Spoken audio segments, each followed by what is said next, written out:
Happy Valentine's Day, everyone. Unless you're single. And then, what's up?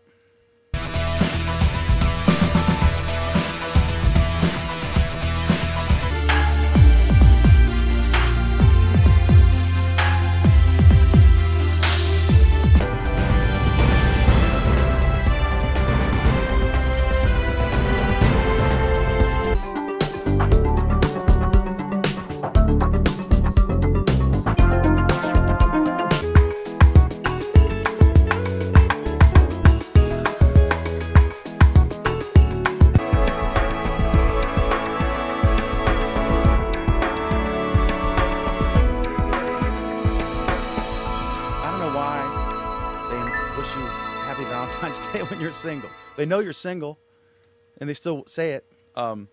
Welcome, Alan Furstenberg. How are you, sir?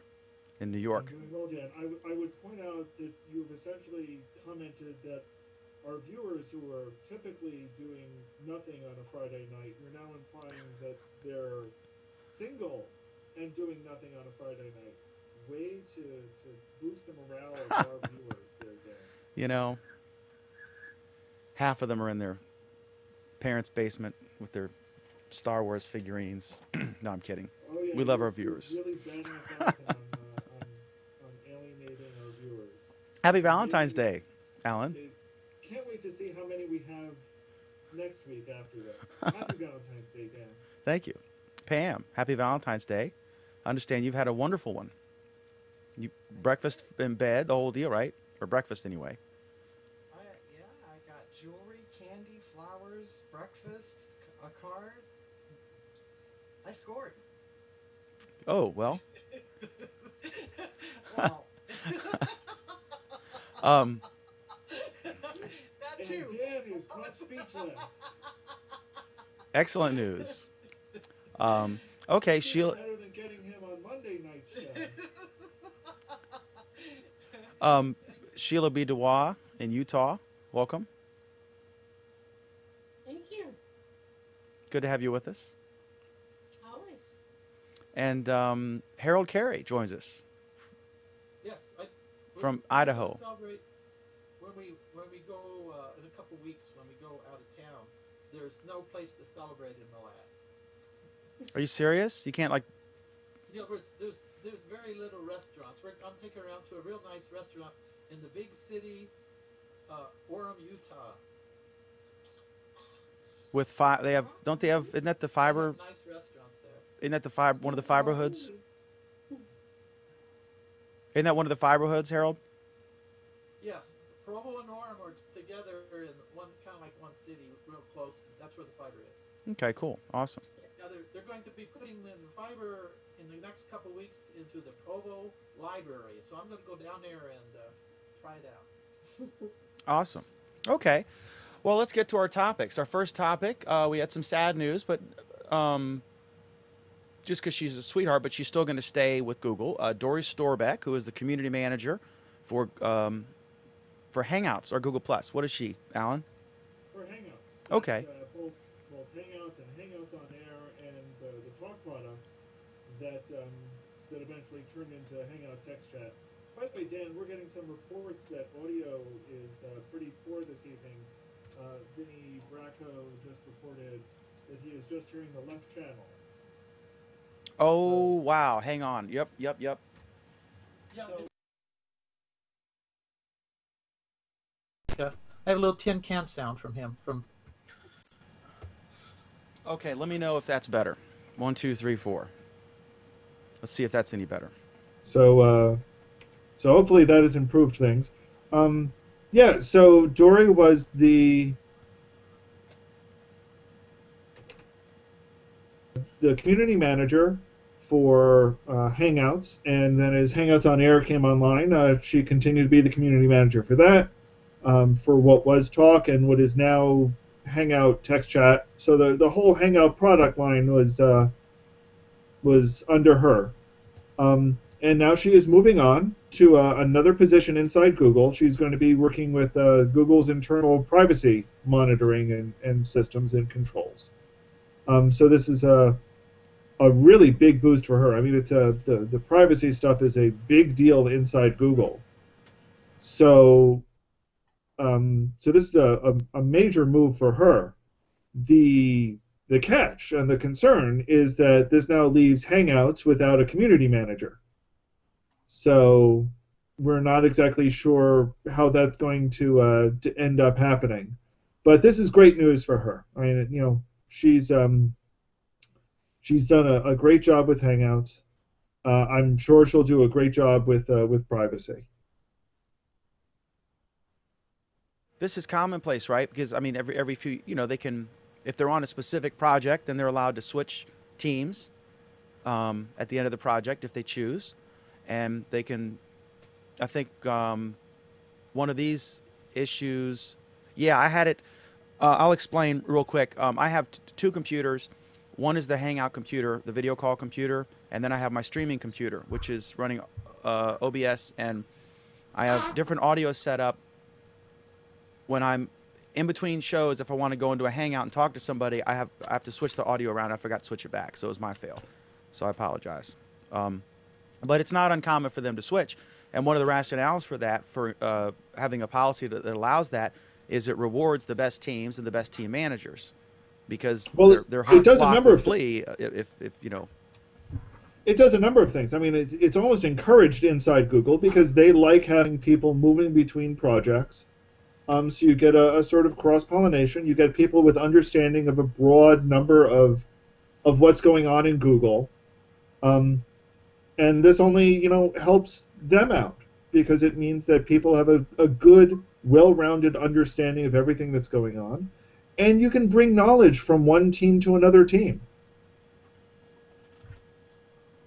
Excellent.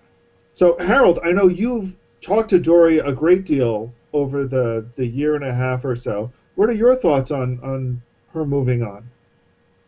Yeah, well, it was nice to be able to have someone to talk to. I'm like I say, she was very, very helpful when I needed something fixed. She would always take very good notes. I think probably that's maybe why she got switched and promoted, because she was good at getting things done. Because when we asked for a feature or something like that, within a few weeks she'd talk to the team, David Bennett and all those people, and she'd bring him in and a few of the other people in with us inside the Hangouts, and we got things done really fast. It's the only company I've ever been with that you can actually talk to the people. I've never, like Apple, could you imagine calling someone in Apple and asking them to do something, or even finding a number where you can talk to Apple? I've heard actually that they have fantastic tech support. At least that's what Craig says. I don't know. I wouldn't. Well, know. they do with their Genius bars. I mean that's their equivalent. Yeah. Well, one of the things what was really nice is that I found out that they have phone support for Google Drive now, and I was telling you about that last week, and that was really cool. You have phone chat support for Google Drive, and so you actually talk somebody and through a problem if you have it. AdWords does as well, and they're pretty good. Yeah. But Google Drive is not a profit maker. It's just a product. Oh, I don't know. I mean, if you eventually we're all going to exceed our storage, or a lot of us, and we're going to, you know, I pay $5 a month. Not if you buy a Chromebook. How much do you get on? With a Chromebook, you have 100 gigabytes, and for a year, but you keep that 100 gigabytes if you use it all. And after the year's over, you can't, you can't add more without paying. But if you fill up that 100 gigabytes, you're going to have that forever, is what it says in the contract. Well, really, I mean, that's actually pays for the Chromebook over. I mean, I pay $5 a month for 100 gigabytes, I think, right? So that's $60 a year. Well, how much is a Chromebook? $300? $199. So you pay for it in 7 years? No, 100 gig. That's nothing. Let's look. If you want to get the good deal, what you do is you get a Pixel. You get 2 terabytes of drive storage space, and that's cheaper than actually buying the 2 terabytes of drive storage space for the 2 years. Yeah, if you need it. But the cheapest way to go is what I did. Inside my Chromebook, I put in a 64 gigabyte SD card, a 64 gigabyte 2.0 USB, and a 64 gigabyte 3.0 USB. So that's a lot of storage. After the 2 years are up, you then have to pay Alan, Yes. for the 2 terabytes, which is a lot of money. Sure, but then you just get another pixel. Interesting. Alan's quite the scammer. All right, so we wish Dory well and expect that she'll be fantastic in her new role. And I will be disappointed if that position is not replaced, if they just tell you to go to the forums or the community or what have you. Well, that's what she said in her post. She sent us that's to the she already new said Google forum. Go ahead, Pam. I said that's what she said. I think they're phasing out community managers. You know, they've got all these free help people. You know, give them a little verification check mark, call them a top contributor, fly them out to Palo Alto once a year, and you know, they'll be your community managers. Yeah, but they always had top contributors, and they've always had community managers for the groups where there have been top contributors. Yeah, but the community managers do not respond. I have specifically requested Google help before, and you know, sometimes it's 3, 4, 5 days. I have never seen a Google employee actually respond in the community, the Google Plus Help community. Although Vic Gundotra at one time plussed one of my responses to somebody else, so someone in Google reads them. But you know, was it really early on when they were pushing communities? No, it was a couple months ago. Okay. So, yeah, I mean, it Yeah, I remember when I posted something I had a concern about, Yeah.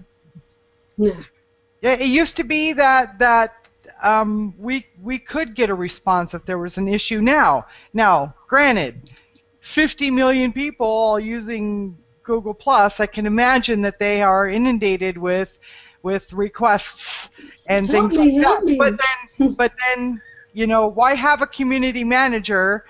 It's supposed to be the liaison. There's no telephone. You can't call anyone. They do weird stuff like suspend your page, but you get there's no reason given. Your page has been suspended because it violates the terms of service, but it doesn't say why or what violated or which post or how do I get it back. And there's nowhere to call. There's nobody to talk to except for these help forums. And I don't know if you've ever posted anything in these help forums, but a lot of times the responses are trolly as hell. And they're stupid. The responses are very not nice. Yeah, exactly. I mean, people troll those posts all the time. You know, it's very difficult to get someone to give them a straight answer. Mm-hmm. So, yeah, there's, you know, it's crap. And customer service just isn't a priority unless you've got a lot of money. I thought it was because Google Plus is completely fixed and there's almost no tech support requests now. Well, Dan. No. Well, Dan. Yes, sir. I've had the opposite experience. I've basically every time I went onto the Google groups and stuff and posted something, I got a response right back, and they gave me a very specific response and told me where to find the problems. But the biggest thing that's happened is I said, we need a Navajo keyboard for my Navajo language lessons. I mean, a company as big as Google, you didn't think they'd respond, but I just posted that on the board, up on the Google Drive board, and they told me, well, put it over on this other board. And so I did that, and as soon as I did that, I got a call from the Google managers and stuff like that, and then eventually the Chromebook manager called me, and I've been talking with her on the phone, and then I got the Chromebook team, and now they're going to be putting it on within 3 weeks. I'm going to have a Navajo font on there, and that's so pretty cool. And you know they're gonna that'll be in a TV commercial. That's awesome. You know that because that's really neat for the 300 living people who speak Navajo. That's awesome. Yeah, we got 300,000. 20% of whom watch your show. If someone wants to learn Navajo, where do they go for that? Because you teach Navajo that language class. It's just online. on the Google page Navajo language lessons on Google Plus. Or just follow Harold and he can direct you. I think we should conduct the rest of the program tonight in Navajo.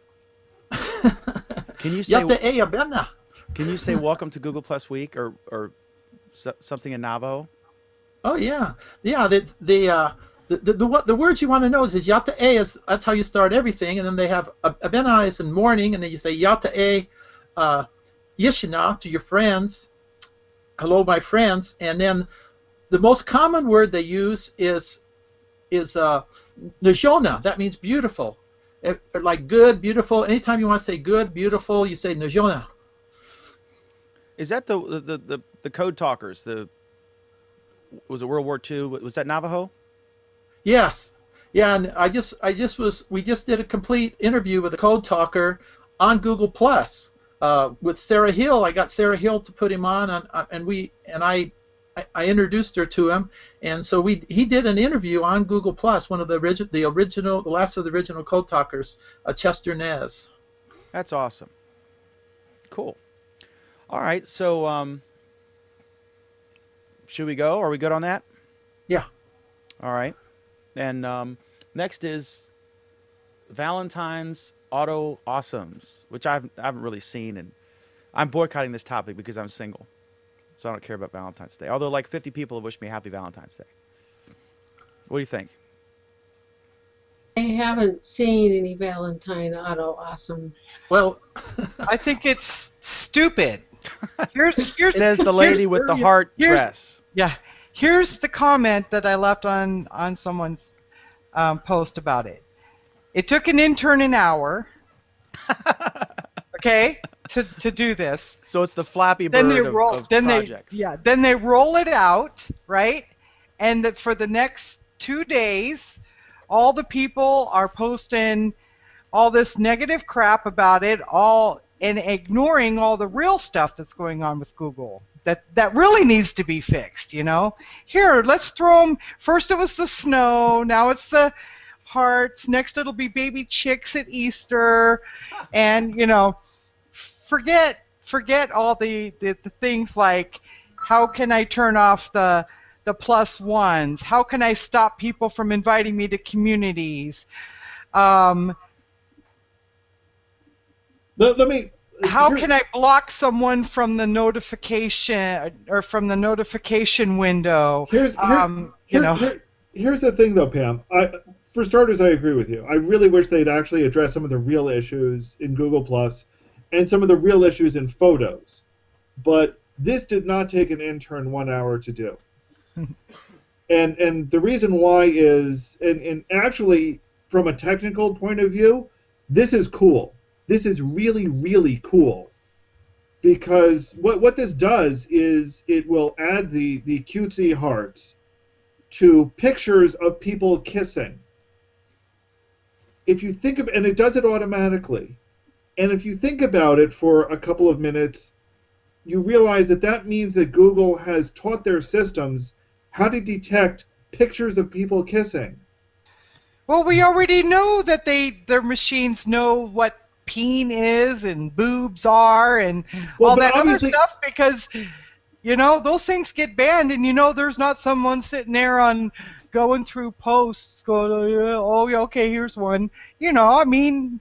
Sure, but those, when it comes to computer vision, those are at least relatively easier to detect. This is an advancement. Pam is now thinking how she's going to challenge me on that one. I could see it in her face. Well, Dan? And I did say relatively. But kissing is something that is more difficult to detect. So the fact that they're able to do it, again, demonstrates another level of sophistication for their processing algorithms. You know, it's easy for them to detect things like the Eiffel Tower. Relatively easy. Even that is, you know, but machine vision and machine learning are tricky things, and this is kind of them showing off that they've achieved, you know, that they think they've achieved something else. Oh, Dan? Yeah. The one of the hangouts this week was with the Google Doodlers. They had an under connected classrooms. Are you familiar with that? The connected classroom things?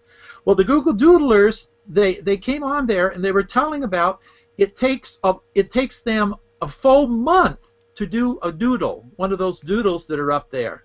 and they say that what they use is Adobe Photoshop, and they use Flash.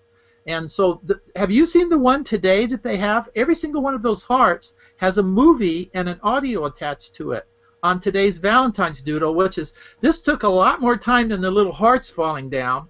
Well, sometimes the doodles are real simple. They'll just be a picture of someone, and it links to a search for. But she said that Harriet every Tubman doodle or what have you. is a full month. It takes an average of a month. Wow. It's good PR though, and also it's not. They're all over the world. Like in India, they might celebrate, a prominent Indian. In Brazil, so it's multiple markets that they do this in. I think it's cool. It's good PR. I don't know if it makes financial sense. I mean, but it's an educational thing.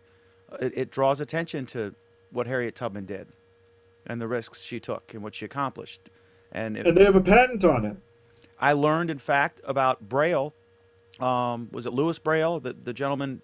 I learned the fascinating story that there was another cumbersome method, and they didn't like it, and he invented Braille as a kid in school, and the teachers punished him because he wasn't learning the right one, right? And it turns out his was way better and easier. I learned all that because there was this random doodle, and I clicked and I read, and I was like, wow, that's a really neat story. So I think it is valuable. Google basically taught me everything I know. So there. Okay, so we're all excited about the Valentine's thing. And we're welcoming Cadeus. Welcome, Cadeus. Join us again this evening. Fresh off the... who needs to unmute his microphone if he actually wants to say something. I didn't say anything. I was just sitting here. Don't lie. If I ask you a question, you promise you won't lie.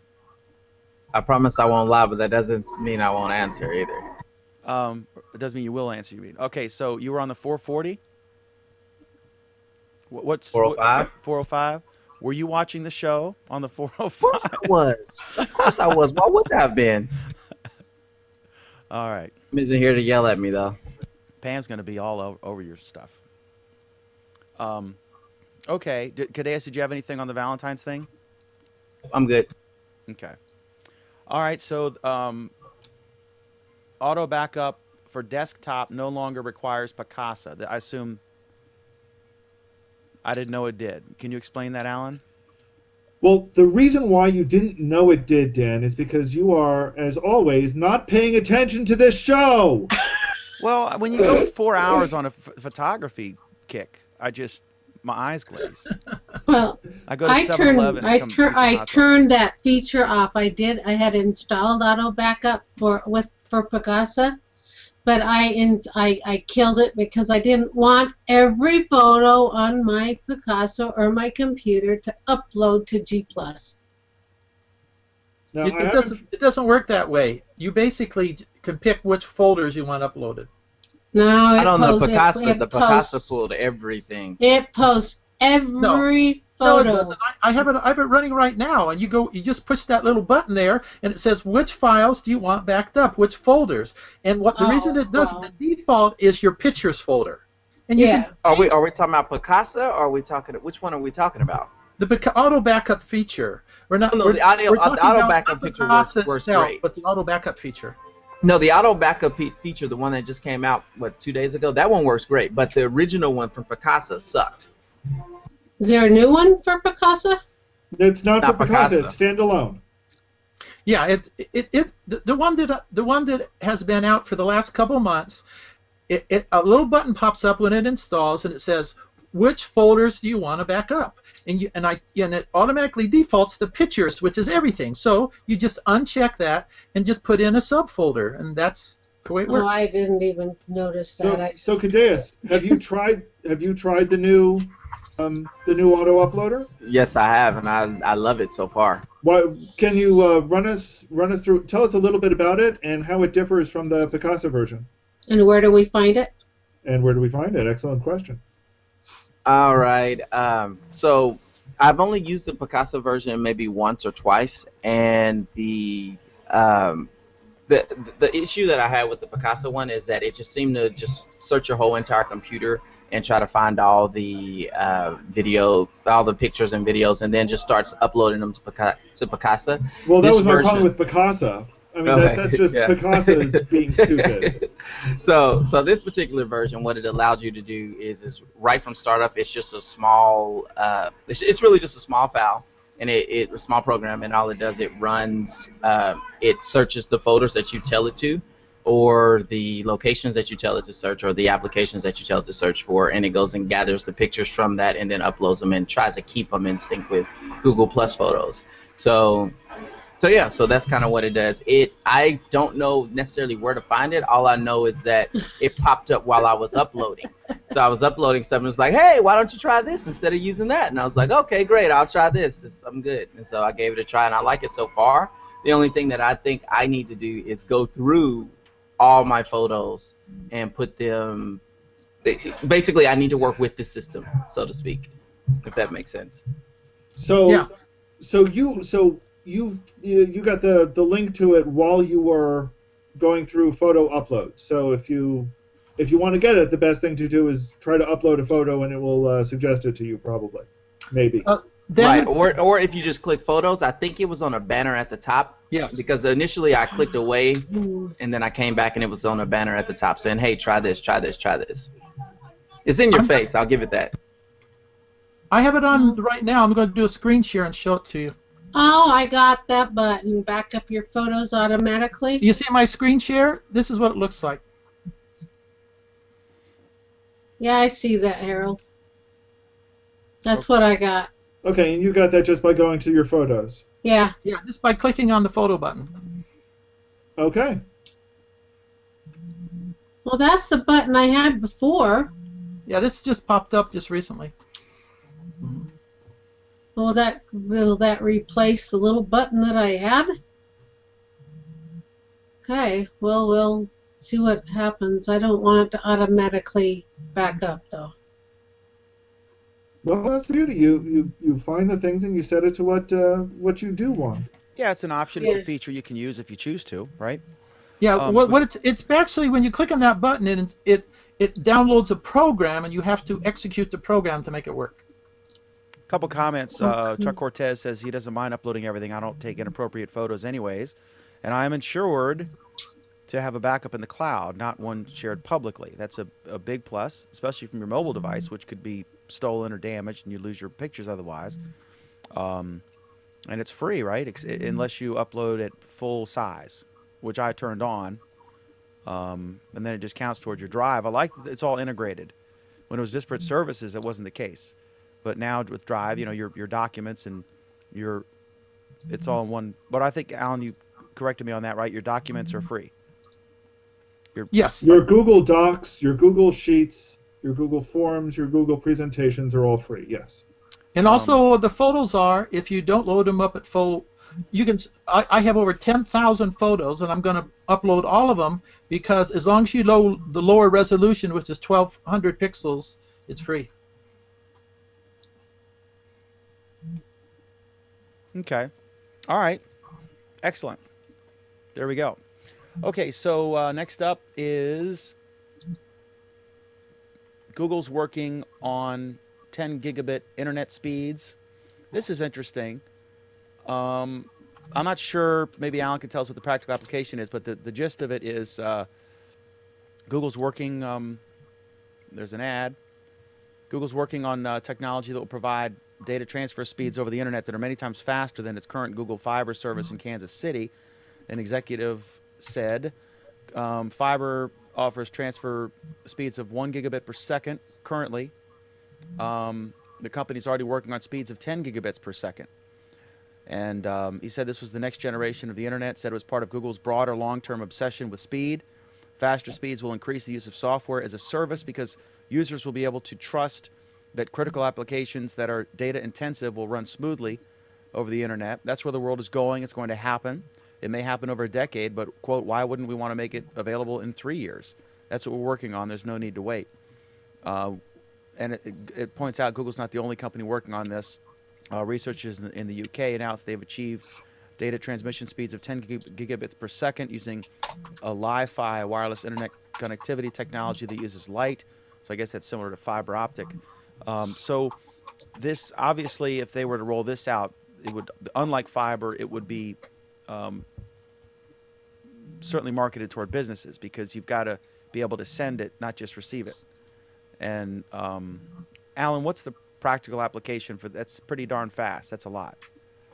We're going to get into this practical application. We're going to be talking about practical applications a little bit later when we look at the Chattanooga gigabit Ethernet. Should I move that up real quick after this?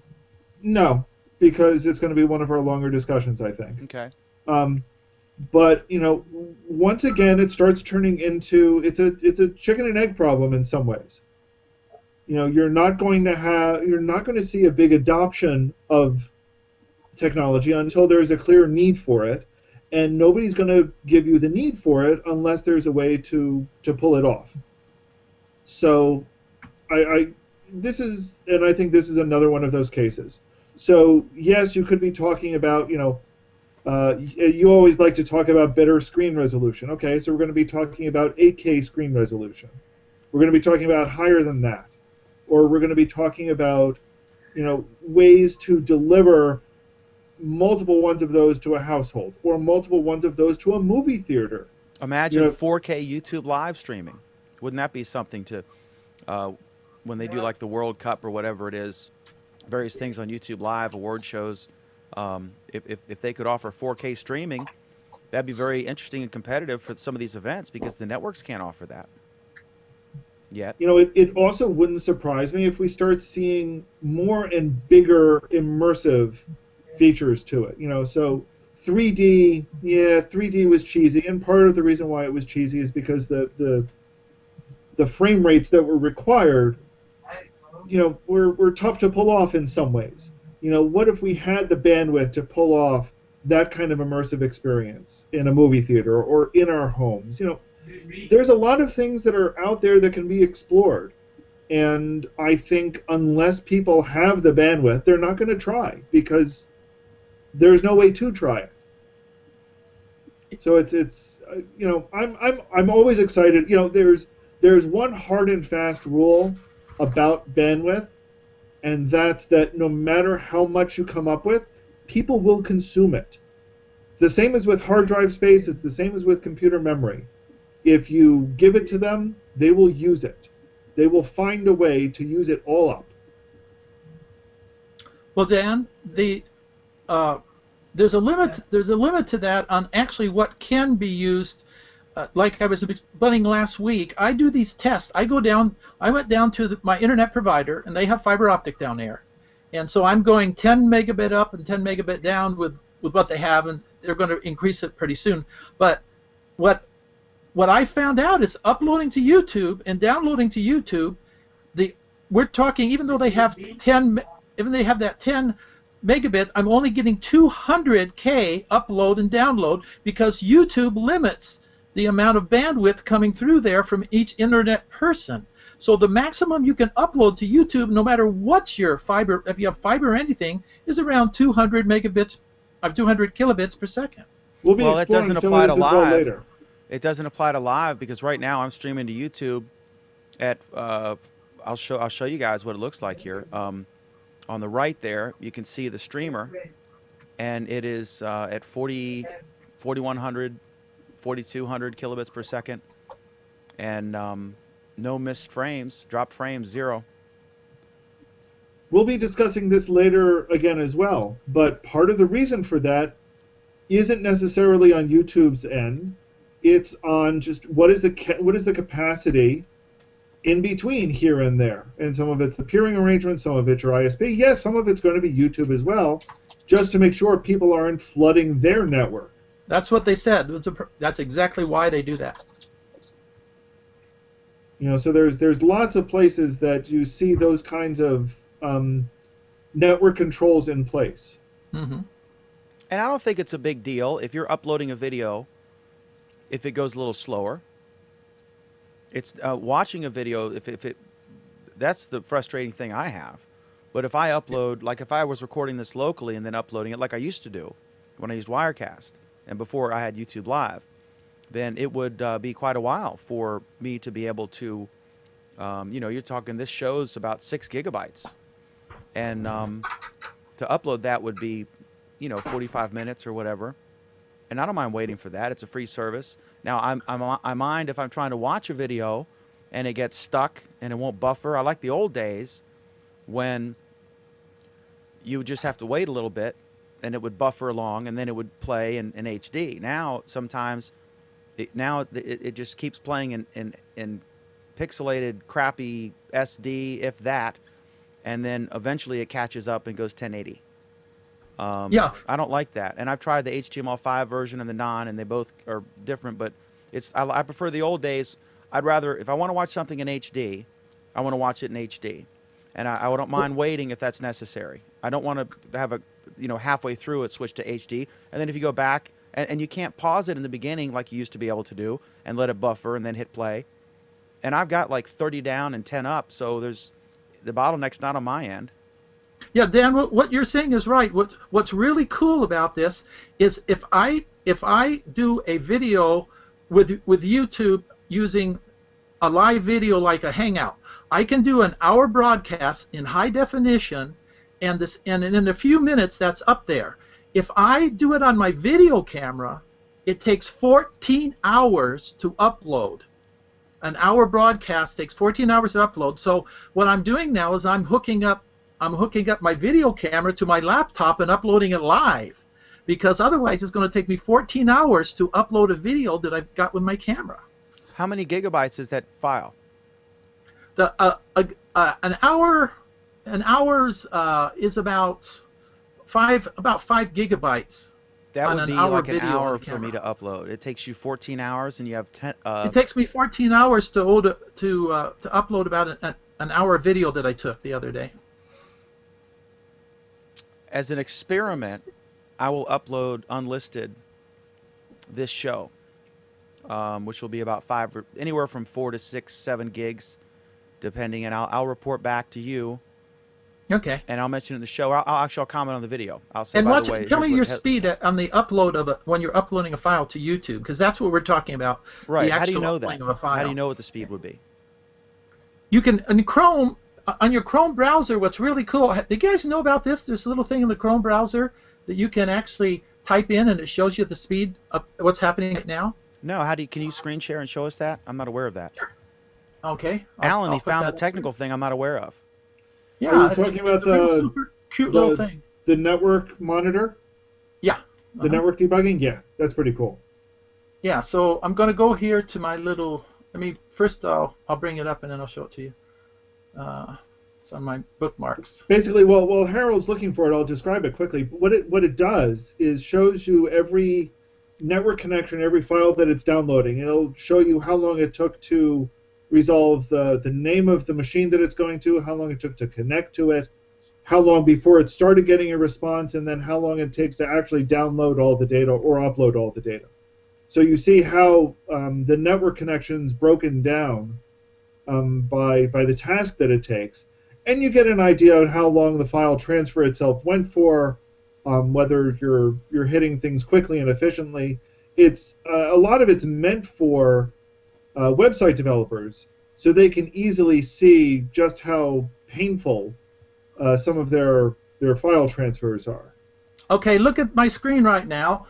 On your browser, on any Chrome browser, you go Chrome//net internals / and it has a whole bunch of different things you can do. This one is called Timeline, but it's just Chrome//net -internals. You can see it on the little screen share there, and it's showing the uploads and the downloads, the bytes received, and the bytes sent.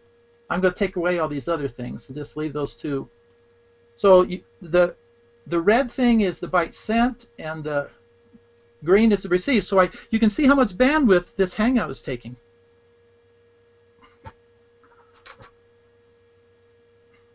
Well, you're not really seeing how much bandwidth the Hangout is taking. You're seeing what the transmission speed is, which is slightly different. Yeah. Anyway, next subject in? Yeah. So I didn't put this one in. I'm not sure who put the Sheets topic in. I've got no idea. Okay, so what I'm doing is I'm looking for this here. I see. I found a Roots wiki. If you just put the subject and then let me stick it in here real quick. I linked to it. The link is bad. What? I haven't heard anything I about put a it. different link. I'm not sure what your source was, but I'm looking here. I'm guessing this is what it is. It says Google makes it easier for you to link and select multiple cells in Sheets. Is that what you were talking about, Pam?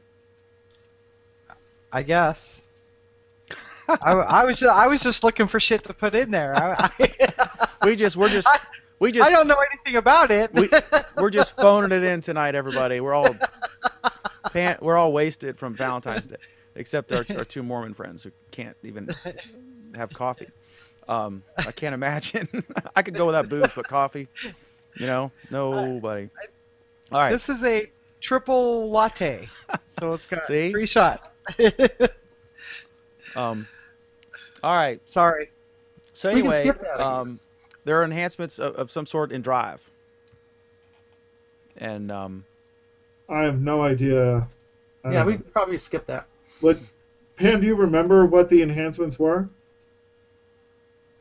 And Harold, you're still screen sharing. Oh, okay. this is not a professional program. Okay, next subject. All right. No, I don't. I can look it up and maybe we'll talk about it later if I can Yeah. find it. Next subject. I won't be screen sharing anything though. Fair deal. It's not Thursday. This is Friday. All right. So Google publishes a full text of the EU antitrust agreement to quiet critics. So there's 2 articles here. One is the actual news article about it, The Verge. Very good, really good quality site. But there's a lot of criticism of the agreement. And Well, there's a lot of criticism of the agreement from, Google's competitors, who Yeah. you'd expect to criticize the agreement. like in Front Royal, when Walmart came, there was the Save the Gateway Coalition. And they were all upset about Walmart's location. And they wanted to preserve the historic gateway into town. And all the members of the coalition were the Main Street Jeweler, the Main Street, antiques, all the stores that would be impacted by Walmart or suddenly become, environmentalists of a sort. So, what they said was, maybe Alan, can you explain it better? Well, I mean, Or quicker, we 'cause discussed I'm this a looking. little bit last week, what the changes were going to be. The big criticism or the big takeaway that I got from what the competitors are looking to get is that they want to actually test this out before they approve it. And Google's argument has been, well, we've already run 2 field trials to test out our earlier proposals, and this is, what has resulted from those earlier field trials. So we should just implement the damn thing already. Huh? So we should just implement the damn thing already. Okay, so there are 4 key points that Commissioner Al, The European Commissioner in charge of the investigation. with the unpronounceable name, 4 key points that he or she, changes to our AdSense terms to make it even easier for publishers to place ads on the sites from multiple providers. Changes to the AdWords API terms to make it even easier for software providers to build tools for advertisers to manage campaigns across platforms. Now, Dan, before you continue, let me just point out that the 4 points that you're reading, although they're stated as coming from this commissioner, this is Google listing the 4 points. So they're kind of putting their spin on it. I just want to make that clear. The commissioner wouldn't say to make it even easier, right? Right. They'd say you better make it easier. I just want to make it clear this is Google's take on those 4 points. And also, I, as an AdWords user myself, the API for ads or the UI for the actual AdWords interface sucks. It's so ghetto. It's like Drudge Report on steroids. 3 new rules regarding how we will use website content in vertical search services. And 4 changes to our UI that will give rival services significant prominence and valuable screen space on our search results pages. This only applies to Europe, correct, Alan? That's correct. It only applies to Europe because that's where the agreement is in force. And Google is under no obligation to do it in the U.S., and I'm sure they won't. Yeah, I think this.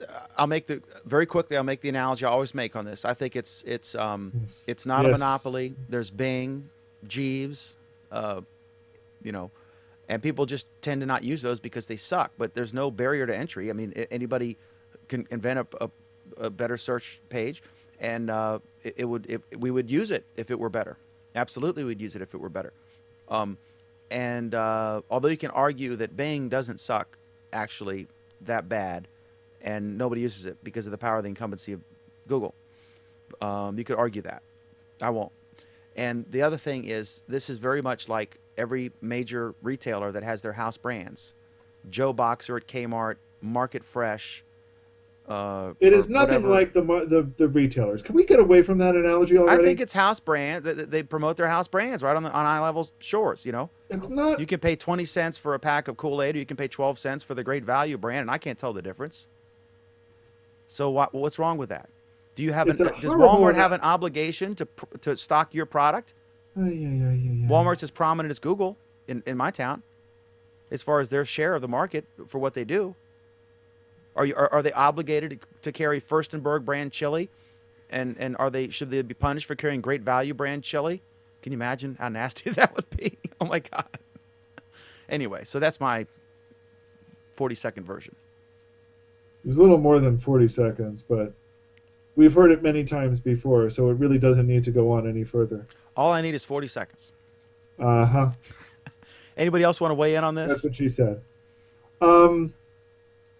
I think that you only need 40 seconds, or self-deprecating humor always works. I think the other interesting takeaway that I got from this is, once again, that some of the spots that consumers will be that competitors will be getting, they'll need to pay for. So it's not like Google is giving this away in every case. Although apparently they will be giving it away in some cases. This is something that competitors will still need to pay for. It's not a free lunch here. They're just getting guaranteed access to consumers using, the search engine that has an overwhelmingly dominant position in the market. Oh, wait, did I say something telling Dan he was wrong? And I think it's perfectly appropriate for them to be able to pay for it. I think that's a fine solution to the issue. Also, there's the added benefit that when a site comes up with a service that's well done, and Google finds out that people are clicking on that versus their own things, because they, of course, know all those metrics, that gives Google an impetus to improve their own product. And by improve, you mean steal their data outright, create a really crappy UI in front of it, and then kill the product 3 years later? That's what you mean by improve, right? That, or buy it and then kill it. Buy the competitor product before killing it. Yes. That's a perfectly normal option, too, for Google. And actually, I think the third point on that... It keeps somebody else from getting it. I think the third point on that speaks fairly well to that. They're basically saying they're not going to rip off their competitors' data wholesale, which is what they had been doing beforehand. So I think that's good for those companies that are trying to start up and compete against Google. So that's good to see. Anybody else care about this enough to say anything? Okay. All right. Okay, so next up... I found the link. Oh, okay. Okay, good. Okay. I put it in the chat. Yes, I can. I can read the entire thing. Easier linking, multiple cell selection in the new sheets. It's now even easier and handier to add links to your spreadsheets. Use the insert menu or click on the link icon in the toolbar to create a link. You can even select from related links pulled in from your Google Drive and Google Search. Sometimes you want to make changes to specific cells in a spreadsheet, even when they aren't in the same column or row, and now you can. Just hold down Command on the Mac or Control on the PC and click on the cells you want to update. These changes are only available in the new Google Sheets, so if you haven't tried it out, find it here. Okay, so that's it. You can go to the Google Drive page here on Google+, and that post is up along with the link. I don't think I understand it any more now than when you started talking. Okay, basically what this does, and the animation they have with it is very cool. Previously, if you wanted to select more than one cell, the cells needed to be contiguous. So you could drag down a range of cells, or drag across a range of cells, or drag for a square. So basically, it needed to look kind of rectangular. Now what you can do is you can click one cell here, and one cell here, and a range of cells down here, and be able to apply all of them at something to all of them at the same time. You can change all of their formatting.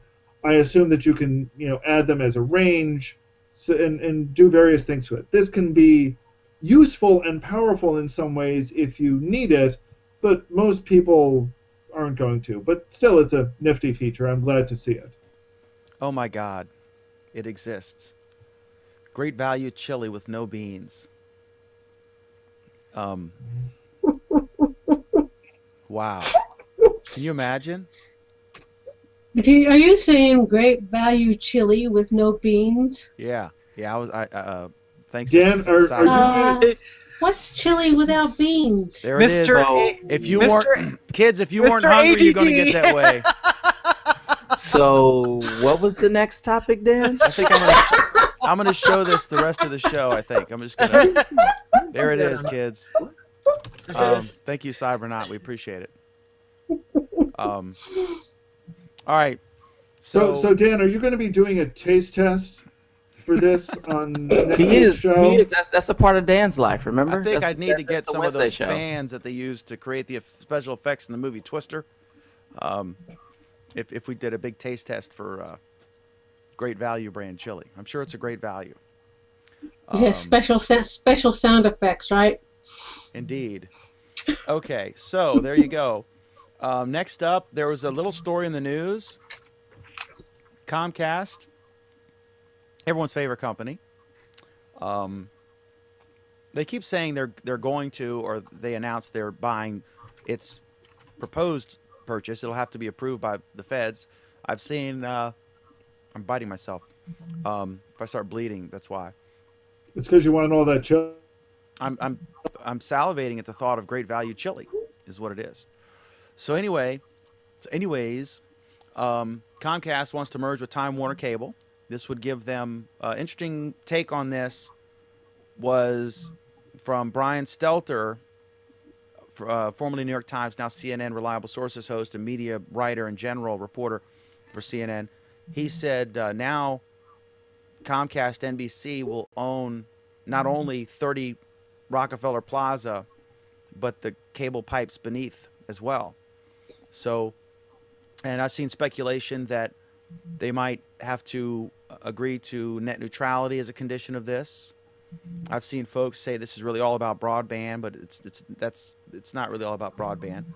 I don't know where to be. I'll begin with Alan, and then what do you guys think about this? The one good thing, the bad thing is now more people will be subject to data caps, which Comcast has. I don't have it because I have Comcast Business, which has no data cap, so I can do whatever I want to do, and it's the same price. The only thing is it's a 2-year agreement and a $250 install, but if you bitch, then they waive the install. So it's basically $60, $70 a month for the same level of service, and they come that day if something goes wrong. It's much better quality service, and it's the same price. So you just have to have a business or claim to have a business. I don't know how that works, but anyway. So the one good thing I can think is that they would a bigger company has more power against some of these ridiculous fees that the content providers want. I can understand like the Weather Channel wanting more money but they sell advertising. But the television stations, especially the chain television stations, like Time Warner Cable lost 300,000 subscribers when they blacked out CBS in a dispute, they're asking for so much money when I don't think they should have to pay for a carriage agreement fee when they're delivering that channel to people who are legally entitled to put up an antenna and watch it for free. But because of high rises or for whatever reason, they choose not to use a TV antenna. And so they want to get the same program they're entitled to watch for free that is delivered by a station that gets a free license, that they have more leverage against that. Go ahead, Alan. If they're entitled to get it from free, then they should go get it for free. I don't think they should have to pay if they get the same signal unless the TV stations want to have to pay for licenses. They have they're obligated to provide the signal free over the air, and they don't have to pay for a license. Here's the thing, they're not getting the same signal. What they're getting is, nowadays, what they're getting is a better quality signal that's sent directly to the cable company, as opposed to having to pick it out of air with whatever, whatever interference may or may not be bouncing off the buildings, be bouncing off the mountains, when you had analog, you had fade. There are a lot of reasons why you might want a crisp, clear signal sent over fiber and copper as opposed to picking it out of the ether. Well, I'm glad someone's here to defend the cable companies. Now, the TV that stations, said, the broadcasters. I'm not defending the cable companies. I was defending a content producer in that case. Yeah, I'm right, Alan's wrong, just for the record, despite what Rich Had will weigh in on later. But go ahead, Alan. This is a complex issue, so hit it. This is a complex issue, so let's be absolutely clear. Comcast sucks. Sucks. There is absolutely, positively nothing good that will come out of this merger. Nothing at all. Not even one whit of goodness. Wait a minute, I'm happy with my Comcast service. That's great to hear. I just don't like the email. I don't like their email. What is different, Alan, about this versus if they had merged with Charter as was originally speculated? Nothing. The only difference is on the bill, you can have a new logo for the consumer.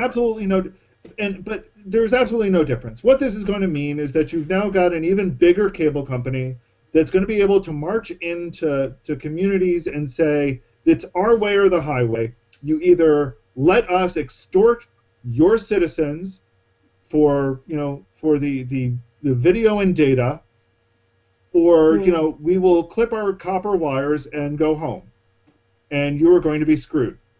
So yeah, that's generally they don't even offer the highway as an option. It's just their way, and that's it.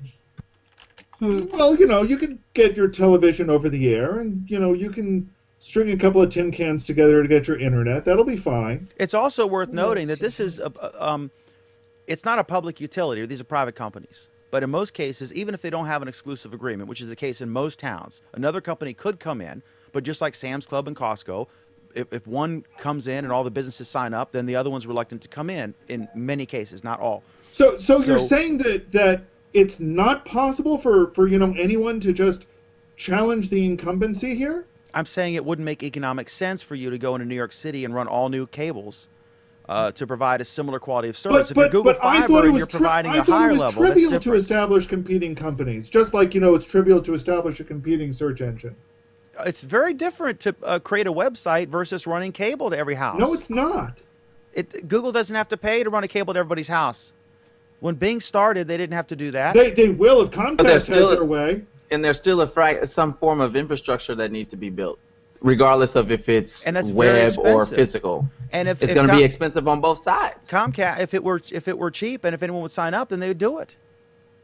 But that's how Comcast made their money. That's why there's one cable company everywhere, unless it was like Verizon that upgraded they're the phone company, and Comcast or Time Warner was there as the telco or the cable company, and then the telco offers a fiber service. At any rate, I know I diverted the subject, so I will try to get it back.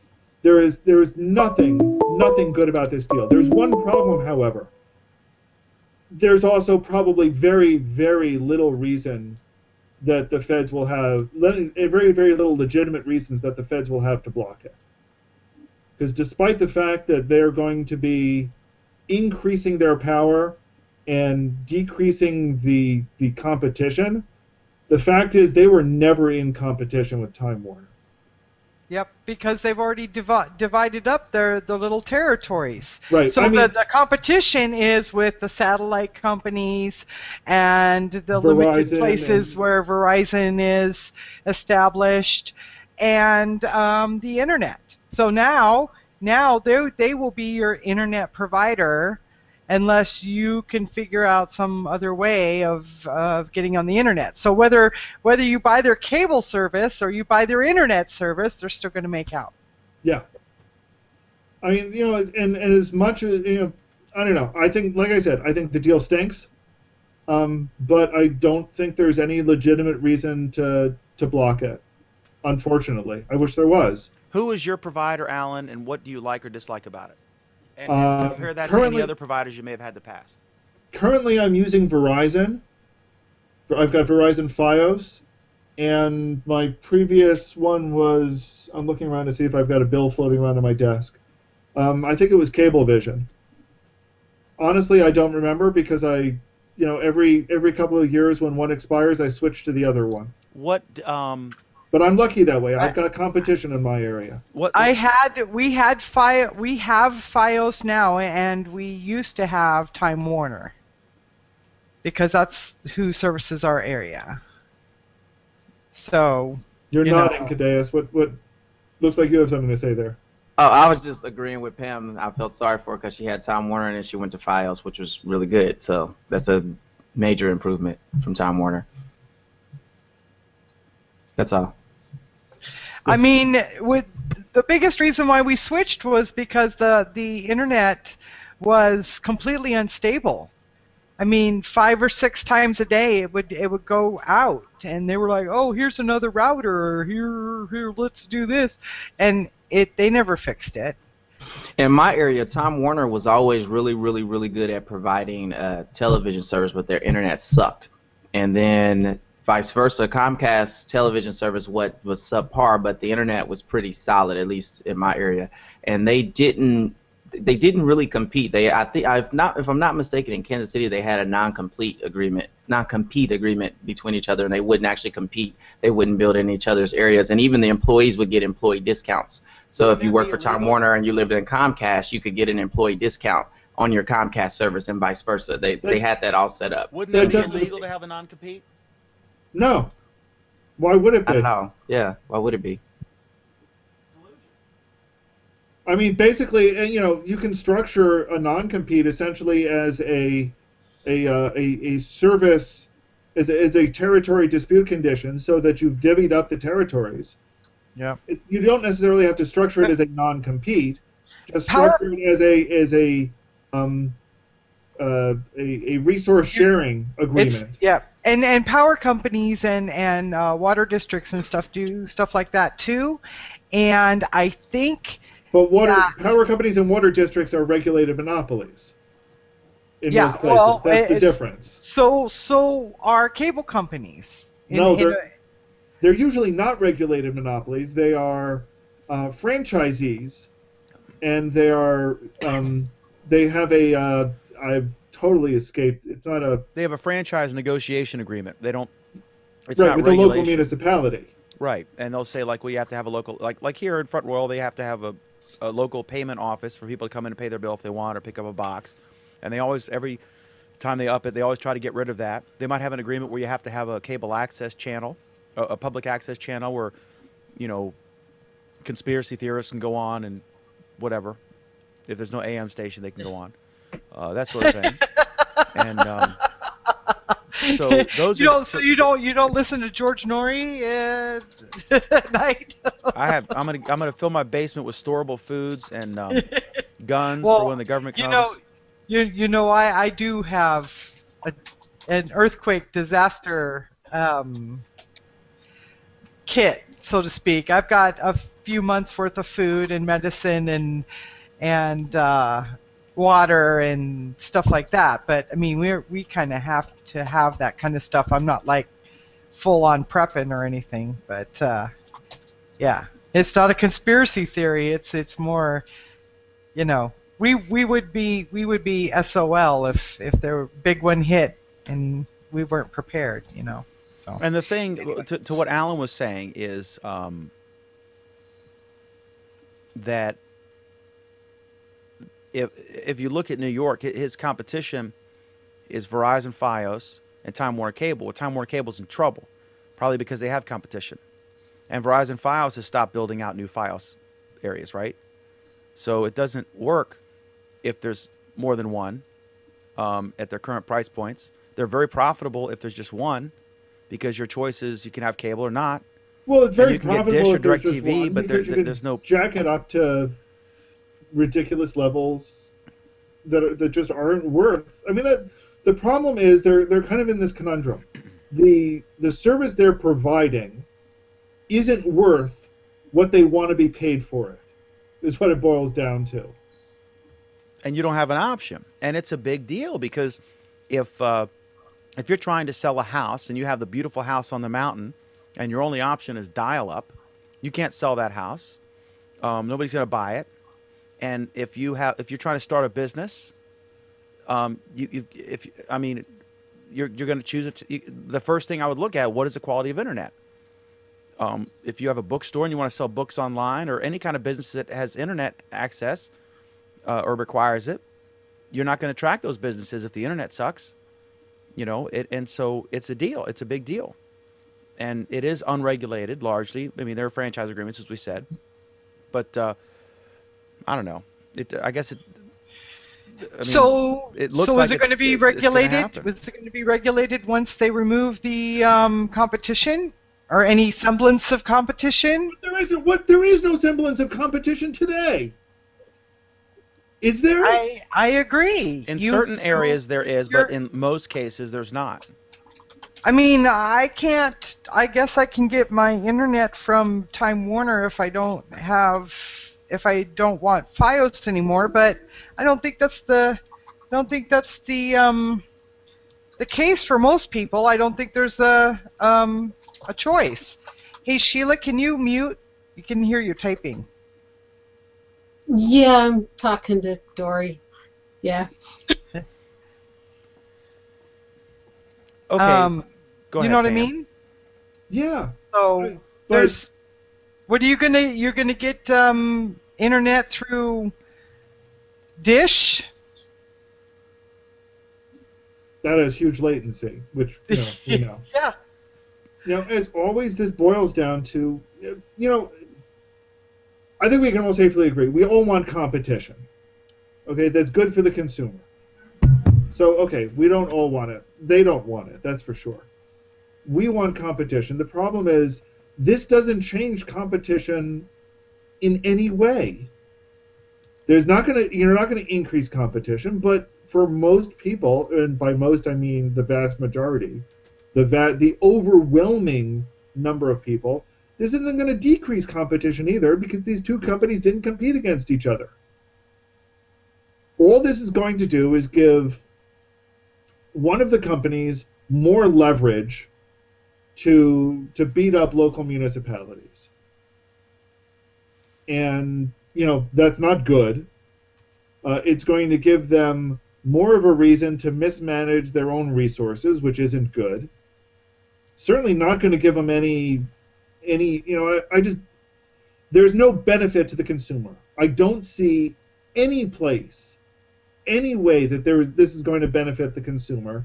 But unfortunately for the consumer, that's not a criteria to reject the merger, I don't think. Yeah, I don't know. Anybody else want to weigh in on this? All right. I thought this would be like a long, drawn-out thing. No, because, we all think, the reason why it's not long and drawn-out is because we all agree that it sucks. Exactly. We all agree that there's nothing we can do about it. Exactly. It may not suck if Comcast is better than Time Warner Cable. Well, I'm not going to agree that Comcast sucks. It's not. That's not the point, Dan. The point is, once you remove any kind of if I really, really, really, really hated Comcast and I lived in their area, I can move to where Time Warner is. Well, they're taking that away too. I can't even do that. So there's nothing stopping stratospheric price hikes to the consumer. And the more people who drop out of cable, the higher the price is going to be for the ones who stay. Yep. Because it's a per subscriber deal, right? So if there are less subscribers and Comcast has agreed to pay, $10 million to the Discovery Channel, well, now there's less subscribers, so next time around Yeah. our bill's going to be higher. It's Oh. it's crap. I did talk to my husband about all this too, because we thought about seeing what could we do to eliminate our landline to see if we could be a cheaper thing. And it's cheaper to stick with our triple play with Comcast than it is to go strictly Verizon phones. So What are your options in Utah, Sheila? as far as, we've got Quest and Comcast and a few other fly-by-night digits. So that or explains whatever. why you think Comcast is so good, because your Right, because she alternative doesn't is have any Quest. options. Yeah, Quest. And Quest is more for your MSN, Microsoft Bing stuff. No. Yeah, no, I now understand why you think Comcast is so good, because Better than compared what to- I got. because compared to Quest it is. Yes. I have Comcast Business and I like it. They're very responsive if I call. Sometimes you get a moron and you got to ask for a supervisor. But I just don't like their email thing.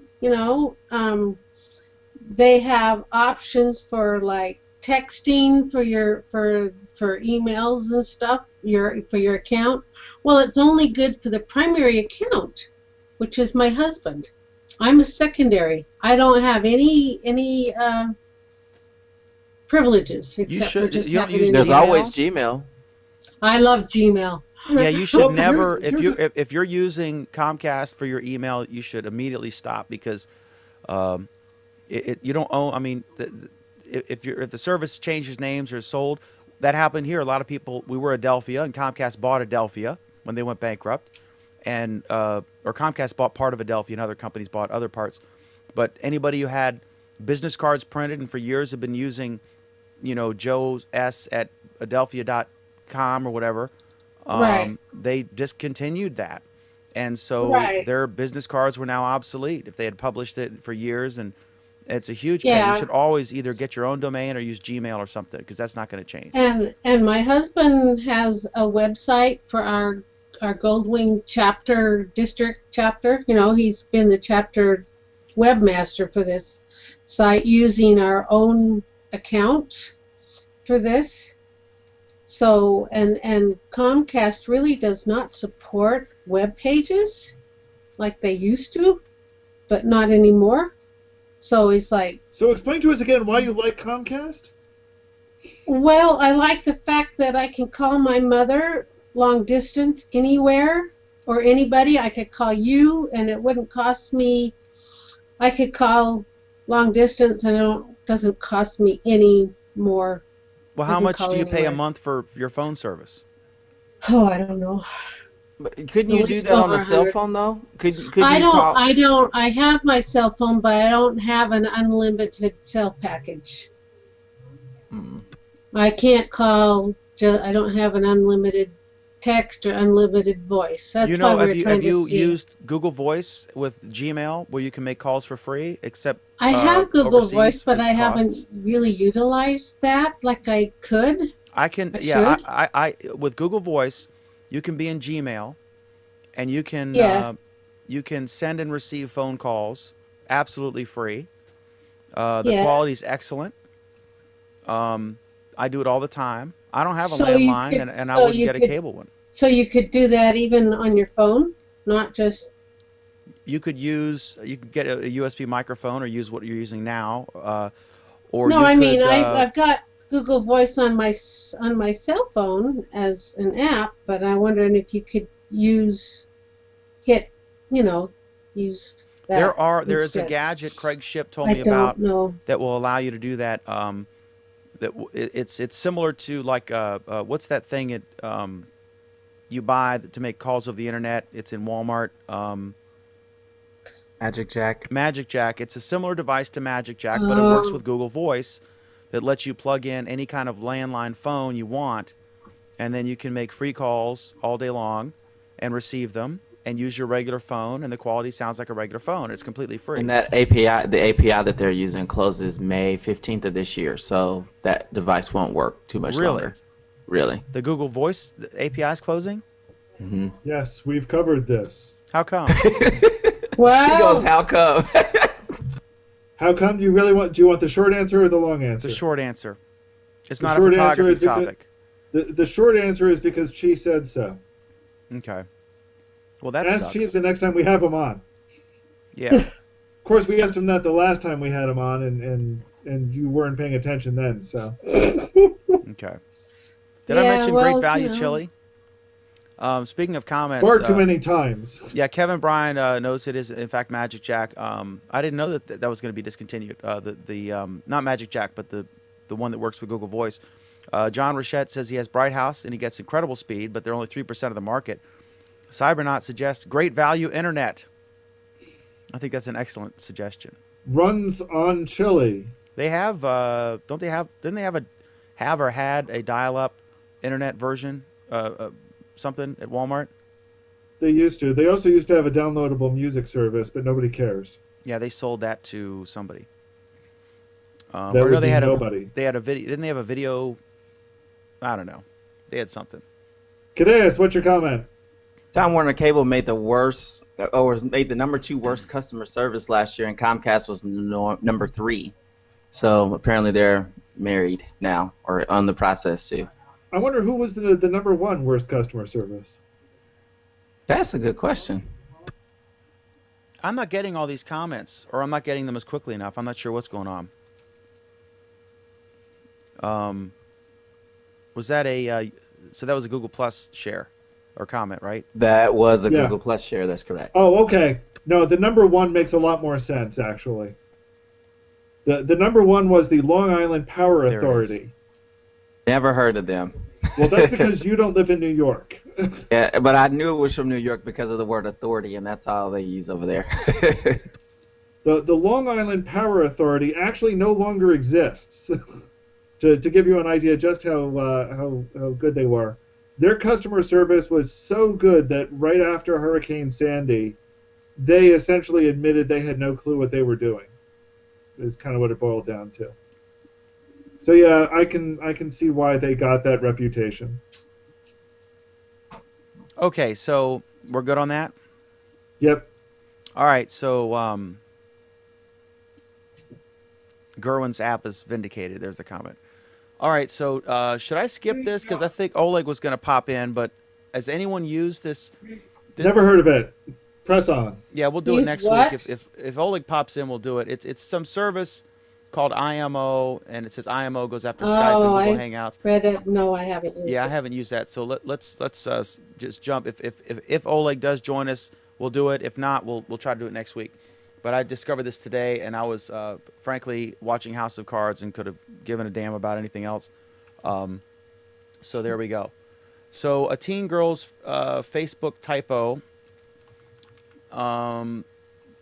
This is an interesting case. It's typical, and not to pick on Facebook, although I enjoy doing that specifically, but it also is typical of many of these services, which are free, and thus the tech support is lacking in many cases.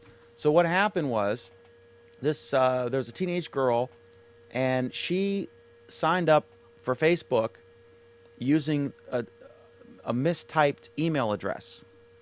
And the person who actually had that email address started getting notifications to the tune of like 1,500.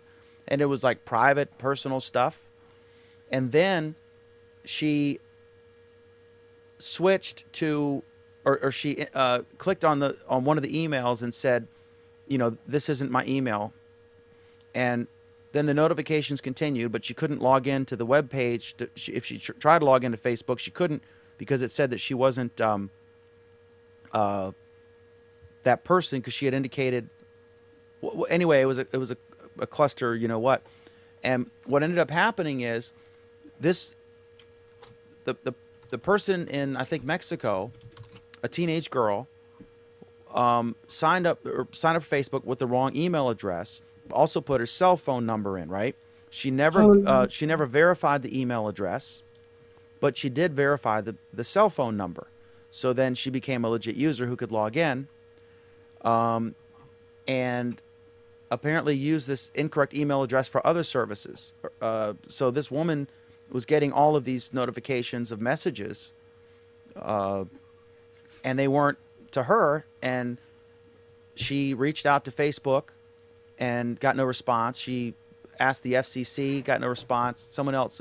Finally, the reporter on this story, Kashmir Hill, contacted somebody in PR at Facebook, and because she's a reporter, a staffer for Forbes, actually got a human response, and they fixed it. But in the meantime, you know, a couple thousand private messages meant for a teenage girl were sent to a stranger, which would be a potential privacy nightmare, right? Imagine if, you know, Pam, imagine if all of your messages for 6 months or whatever were sent to some stranger, and this girl had her profile locked down so no one could post on her wall or send her a message. She even tried to get in contact with some of the friends, but they didn't, you know, it was from someone who spoke a foreign language to them, right, because they were Spanish or Mexican. So this was just kind of a nightmare and a big privacy fail. And they said it was an obscure case because they said that in some cases the link in the email saying you could unsubscribe or change didn't work, is what Facebook's explanation was. So there's the privacy issue, there's the just general anecdotal interesting story issue, and there's the issue of if you are an edge case, meaning an unusual, hard to diagnose, rarely found technical glitch. This isn't an edge case. Then there's no Say an edge way case, to Dan. get the attention of somebody. I mean, how many people get 2,000 messages from someone's wrong account? This is an edge case. Far more than you think. You know how many emails I get on a daily basis for a company that has a similar name to my domain name? I get at least one a day. For somebody who's not me. But it's not like 3,000 from one person. Wait. There's a guy here who keeps getting emails sent to him because they think he's on the board of some HOA 50 miles down the road, and he posts all this stuff, all the saga, the mailboxes are wrong, someone's door's the wrong color, and he just keeps getting these emails.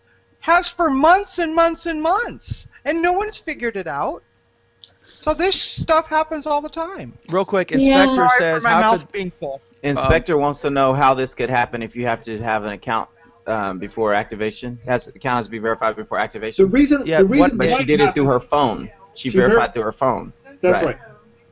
Yeah, you can apparently she put the email address in and her phone number, and you can verify either one, and then you're verified because they send a text and then you respond. Yeah, back but I don't blame Facebook. So As much as I hate Facebook with a fiery passion, I don't blame Facebook for this. If the girl mistyped her email address, I blame them for not fault. having a way.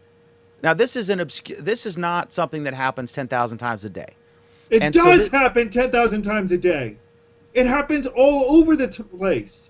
With Facebook, I don't think there are lots of people who receive thousands of private messages from someone by accident. There are! I'm getting the Facebook messages for some guy, and I've been doing it for 3 years now. I just throw them out because I don't care. Here's a question. What obligation? You provide a free service. Oh God, legally, there's no obligation. But what's a reasonable obligation? They provide a free service to 1 billion people. They can't afford to have a phone line where 1 billion people can call them and give the service away for free. Although it's not really free because they monetize it, blah, blah, blah. But what obligation do they have for these things? You want to know who I blame? I blame Gmail more than I blame Facebook for this. Why do you blame Gmail for this? Because what people are used to or are conditioned to do is to think that if your name is Joe Smith, then if they send email to jsmith@gmail.com, it'll get to you. Never mind the fact that there are 500 billion other J. Smiths out there. Well, Alan, a sophisticated person such as yourself could easily set up a filter to dump this in a folder, and you'd never see it again. But again, Dan, I'm not seeing how we're blaming Facebook. How are we blaming Facebook for the user making a mistake? We're blaming Facebook because this lady who received all these emails was unable to contact Facebook and get a response. That's what I'm saying. That if you do have what I would call an edge case, what Alan would call commonplace, because apparently there are millions of people who get 2,000 messages from strangers, but meant for strangers. Here's to let you know just how common this is. Okay, this is a web comic called XKCD. He covers the issue. Okay, this is common. This happens all over the place. This has been happening for decades. You know how I know it's been happening for decades? Because the college that I went to had to deal with this problem. Because every college had to deal with this problem. It happens all the time. And just because it made the news with Facebook this time, that's great. And maybe someone will get attention to it, but I doubt it. It's a common problem. My issue with Facebook is, but it's not just this particular story is about Facebook. Apparently the problem is more widespread than I was aware of. But that Joe, average person, cannot get it fixed because Facebook, you can't just call them or email and get a response. Well, no, in this case, she did send email to the abuse message. The problem is the email address wasn't verified. So they're not accepting information from the email address because they've never confirmed this email address. And that's the same reason. So it's a glitch saying, no, the problem we'll send was you this email address, but we won't receive from it. The problem, that's the bug. Right. The problem was that she, at one point, clicked on the little thing at the bottom to say, this is not my email address, which locked her out of being able to to answer it with the email address. This is what I'm getting at, Alan, is that there is there is an inability for general people to be able to communicate if they have a serious problem or want to alert them. They don't give a shit because they have a billion users. That goes with every corporation in the world, not just Facebook. I don't know. I've gotten response from some. You call the CEO and. Believe me, I want to drag Facebook in the dirt, but this is not one that we can. This isn't their fault. This was a typo that happens all the time. But why isn't there a way for someone to communicate with a company and say?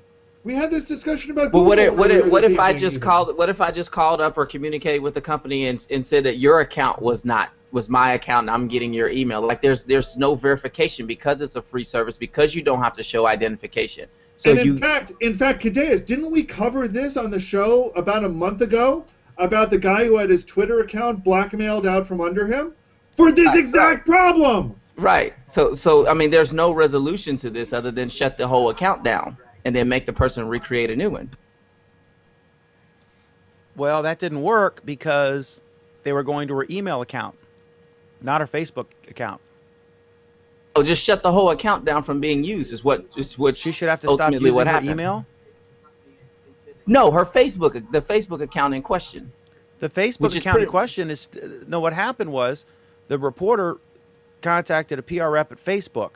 The problem was that messages sent to the girl's the girl had email notifications turned on for her Facebook page, but she put the wrong email address in, and then this other woman was getting all of the email notifications about her private messages, and then so it wasn't the recipient of the incorrect messages.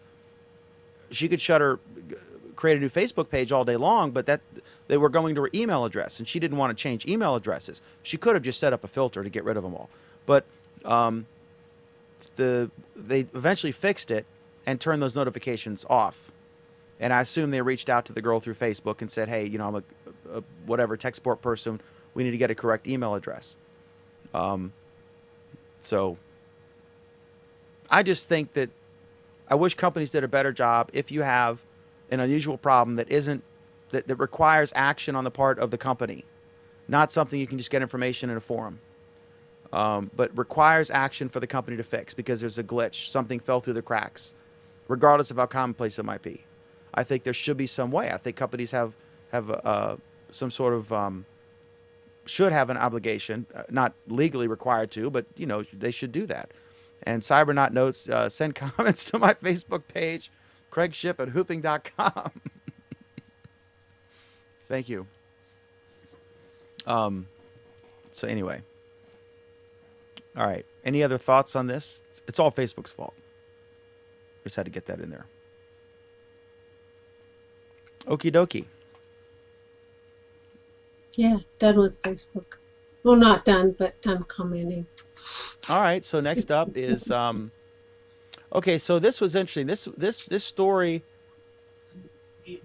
This was a weird story that had nothing. The actual story has nothing to do with my take on it, but I just want to get your guys' opinion because, as you know, I'm a newspaper publisher, so I'm a journalist since, you know, in fact, I saw ESPN is 25 years old, and I remember I posted a recording of me doing the news 25 years ago when ESPN was launched, and I remember saying the Consumer News and Business Channel will launch tomorrow when I was like 19, 20 years old on the radio.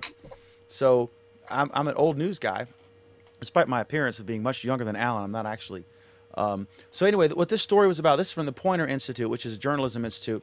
And this was, I linked to this so you can watch it if you want to watch it. But there was a 55-second cell phone video of an SUV. What happened was the car was traveling. There was, this lady was driving her car about 70 miles an hour up the interstate. There was an SUV going the wrong way on the other side of the interstate, and she is a 55-second video, and she's like, oh my God, this person is, you know, whatever. And then the SUV hits a sedan, and there's this huge fireball, and 5 people died. So that story came out, and then the lady posted the video on her Facebook page. The media asked her, can we use your video? She did not respond. And then this story is actually, it's about ways different media outlets treated this dramatic car crash video. Some showed it, some didn't. And the Poynter Institute explores such topics. So that's interesting. From as a journalist, you know, how would you deal with this? You're a fireball, 5 people dying, local families involved. Do you show it? Do you not show it? And I've dealt with this before. I've been at many scenes where I've taken photographs of people. In one case, the guy's brain spread across a bridge. In another case, the guy dresses the Joker and he's under you know, the thing they put over your body. And you know, what do you do with this? How do you run this or not run it? Whatever. So I've dealt with all this. But what was interesting is they just said that it was fair use. And the Poynter Institute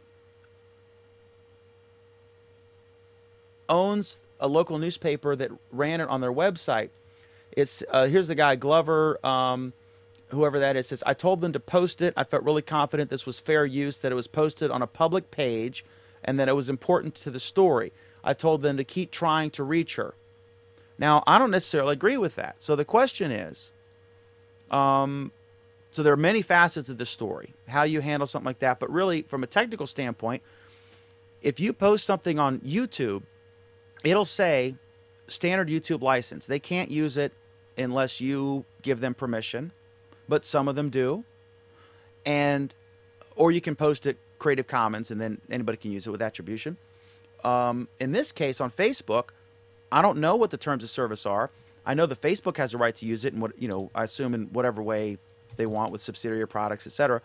But if you post something on your Facebook page and it's a newsworthy event, is it right for media organizations, if it's a spectacularly important newsworthy event, right? In this case, should they just be able, without your permission or knowledge, to put it on the 6 o'clock news without compensating you, right? And the biggest case of this, where they said, no, this is such a big story, was one station or network had the video of the 9/11 plane flying into the Twin Tower. And it was an exclusive video thing, and the other stations picked it up and ran it, and they tried to make them stop, and the other stations said, no, this is such a big story that we're going to that the public has a right to know what happened, and the station backed down. But technically, they probably could have sued. And fair use is a big gray area. Like when the Supreme Court said, you know, I can't define, famously said, I can't define kiddie porn, but I know it when I see it. The difference between a cute picture of your kid in a bubble bath and a porn picture, right? So it was of pornography in general, not of kiddie porn. Okay, so here's the question: what do you all think about this? Should your Facebook pictures be up for grabs by the media if it helps the public better understand a story without your permission? No, they need to ask for permission before they take it, give you credit for your photo, or... I don't agree with that. The thing is, and this is why we make this so much more complex than it has to be. If you're doing something in public, or if something takes place in public, then at that point it is public domain. If I walk down the street and no, you own the content. If you choose, but that's the point that I'm making. This so is where if it the gets New York complex. Times, no, I can use a New York Times story that's posted because you're missing it, Dan. You're missing it. You're missing it. You're missing it. Go ahead. We're making this more complex. We're making this more complex than it has to be. When something's in public, it's in public. Therefore, whether I'm having a conversation and the next person overhears me, all that's public. It's different if the understanding was that this was a private event, but this happened in public. So I'm not understanding. So Cadeus, your argument, as I follow this, is you're saying that a public performance or a public action is a public domain work, and therefore any derived works from that are also automatically in the public domain, as opposed to what's currently generally accepted, that a personal recording of something that happened in the public is still a work of creation, and that work of creation is thus covered by copyright law.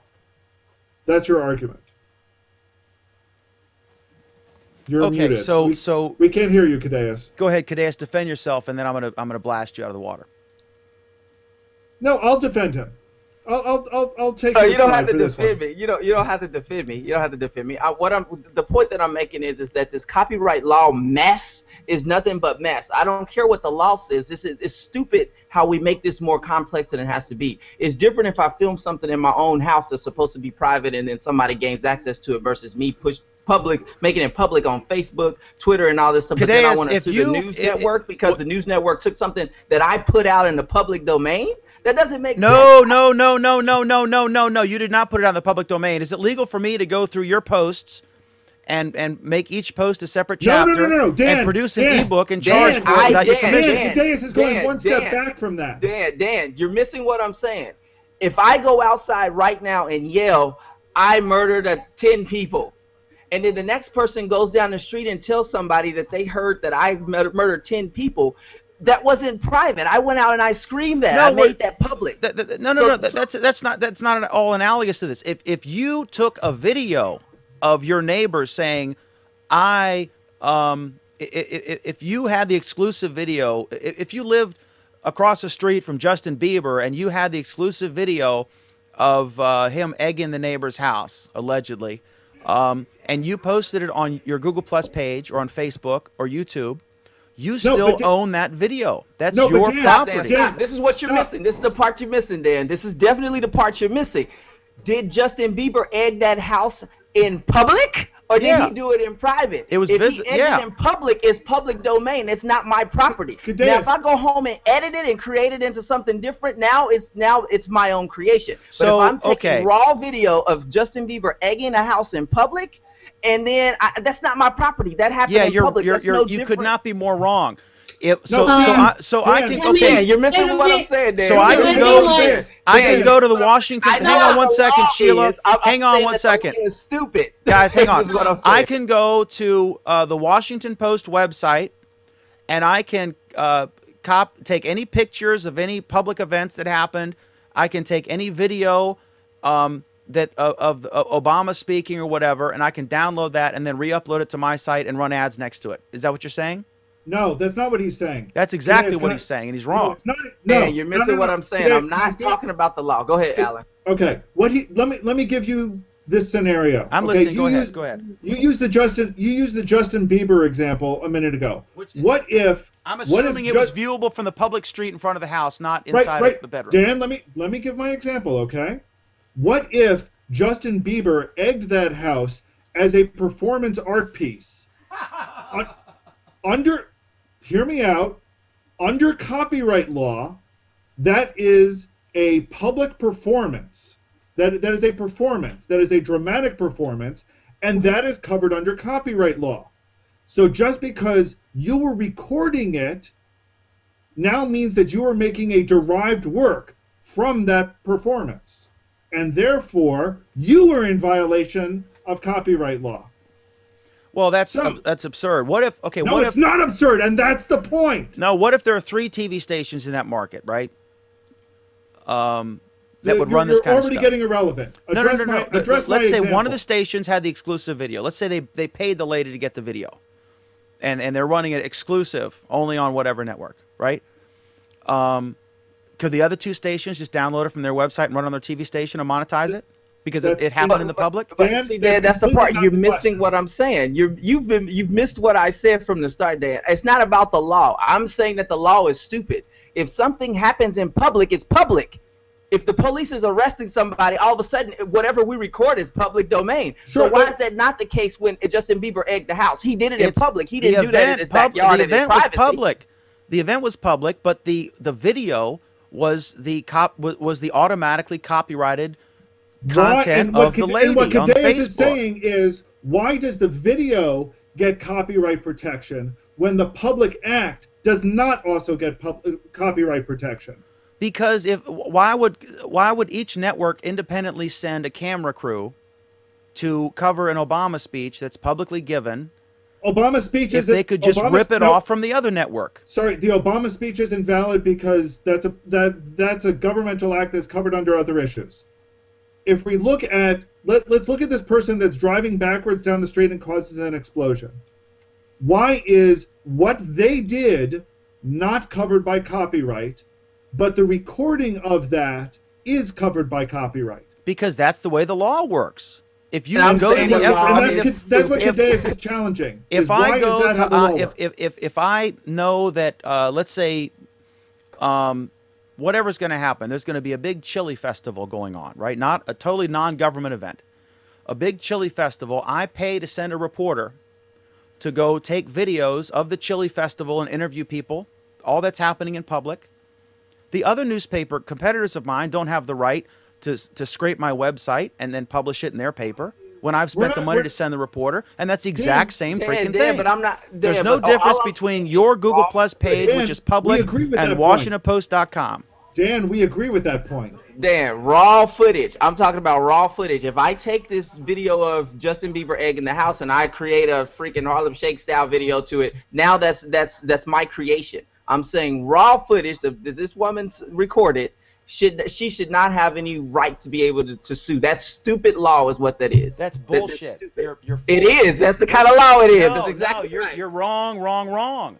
If you get it, I can tell you. Wrong? I've made thousands of dollars from still videos. But what from a single incident. So you've been screwed out of thousands of dollars. What's your point here? No, I mean, thank you. New York Post. there. So with the police, let's go to the police scenario. So the police is on the corner and they're at a scene for whatever the reason is, and they're standing there. If I record them, is that my property? Yes. Yes. Okay. Don't you think that that's ridiculous? No. Look, because there's a cost. If I send someone to that scene, I got to pay that person, and I have exclusive rights to that content. Anyone else was free. Listen, the public event was public. Anybody was free to make their own recording of the event.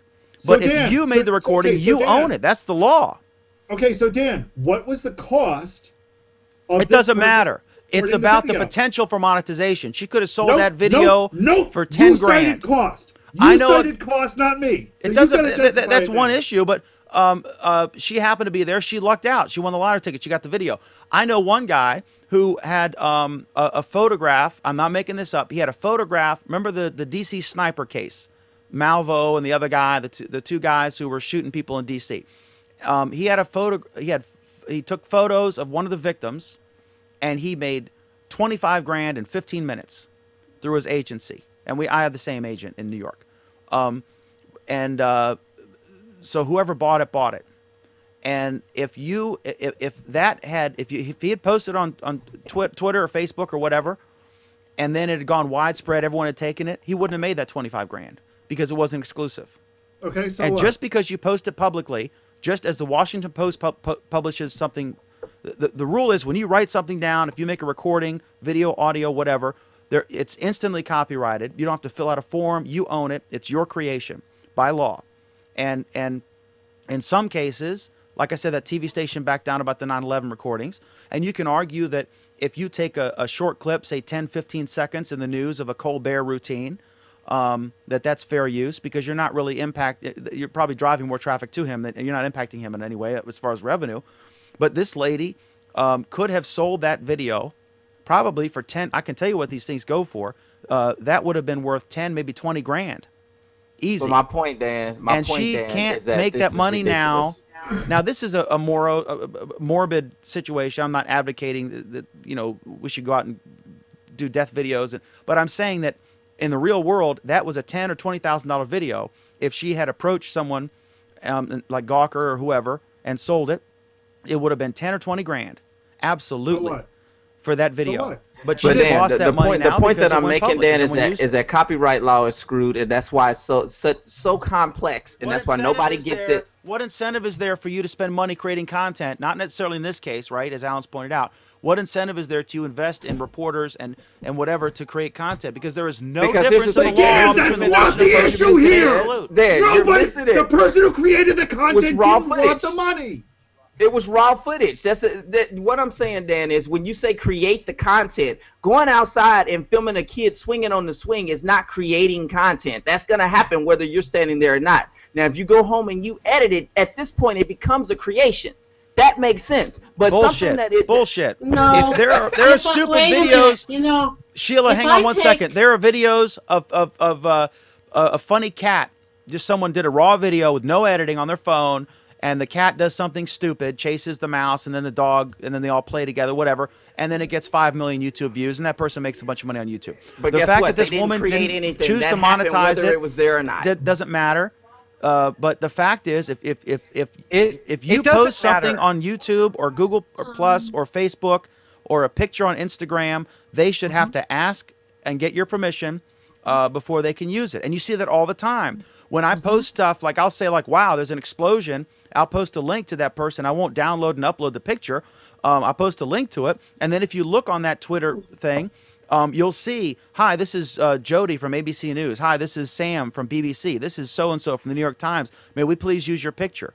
They ask, right? Because it's your protected content. It doesn't matter if you spent $10,000 editing it or if you got raw video. Go ahead, Pam. Sheila and Pam. Add to Dan's point, if you pay a photographer to take your picture, or if your dad takes your picture, whatever, he owns that picture. He can do with it what he wants. And if he posts it publicly and you don't like it, tough shit. Right. And if someone steals that picture and then uses it to make some fancy meme or whatever, you don't have any say in having it taken down. You've got to get your dad to submit a request. So the photographer owns the picture. The photographer owns the video. So Pam, what I'm saying is I think that's ridiculous, is what I'm saying. Creative content is different from raw footage. Well, let me tell you something. You know what? Having that power to have my photo removed from some asshole on Google Plus, using it as a meme, it benefited me. So I like it. Here's the thing, Cadeas. There is a very... I'm not sure the line between taking raw footage and creating is as bright as you seem to think that it is. Oh, no, believe me, I understand that it's not what I'm saying, but what I'm saying is that it's ridiculous that it's come to this, is what I'm saying. If I take a picture of something and I post it public, and someone wants to report that I posted this picture public, it's my fault. I shouldn't have posted it public. Now, once we get into taking pictures of other people, that's different. But when I make something public, whether I go outside, like I said, and I scream that I stole candy from Walmart, I'm making that public at that point. So when I go and if somebody goes and repeats that, I don't come after them for copyright infringement. Like that doesn't make sense. That's your choice, though, Cadeas. Just over 50 years ago, John F. Kennedy was assassinated. One guy had a camera, and it was actually a few days after, because it was a film camera. It was a few days after that video footage of the assassination came out, which led to all sorts of conspiracy theories, but gave the public a better perception of what actually happened. Because prior to that, it was all, the president was shot, he died, there were X number of shots fired. Then they had the film. That guy sold that and made money, and the photographs of from the stills went to Time magazine, and I think it was Time, and they published them, and that's the first look. And then the film came out later on whatever network it came out on. But that guy got paid.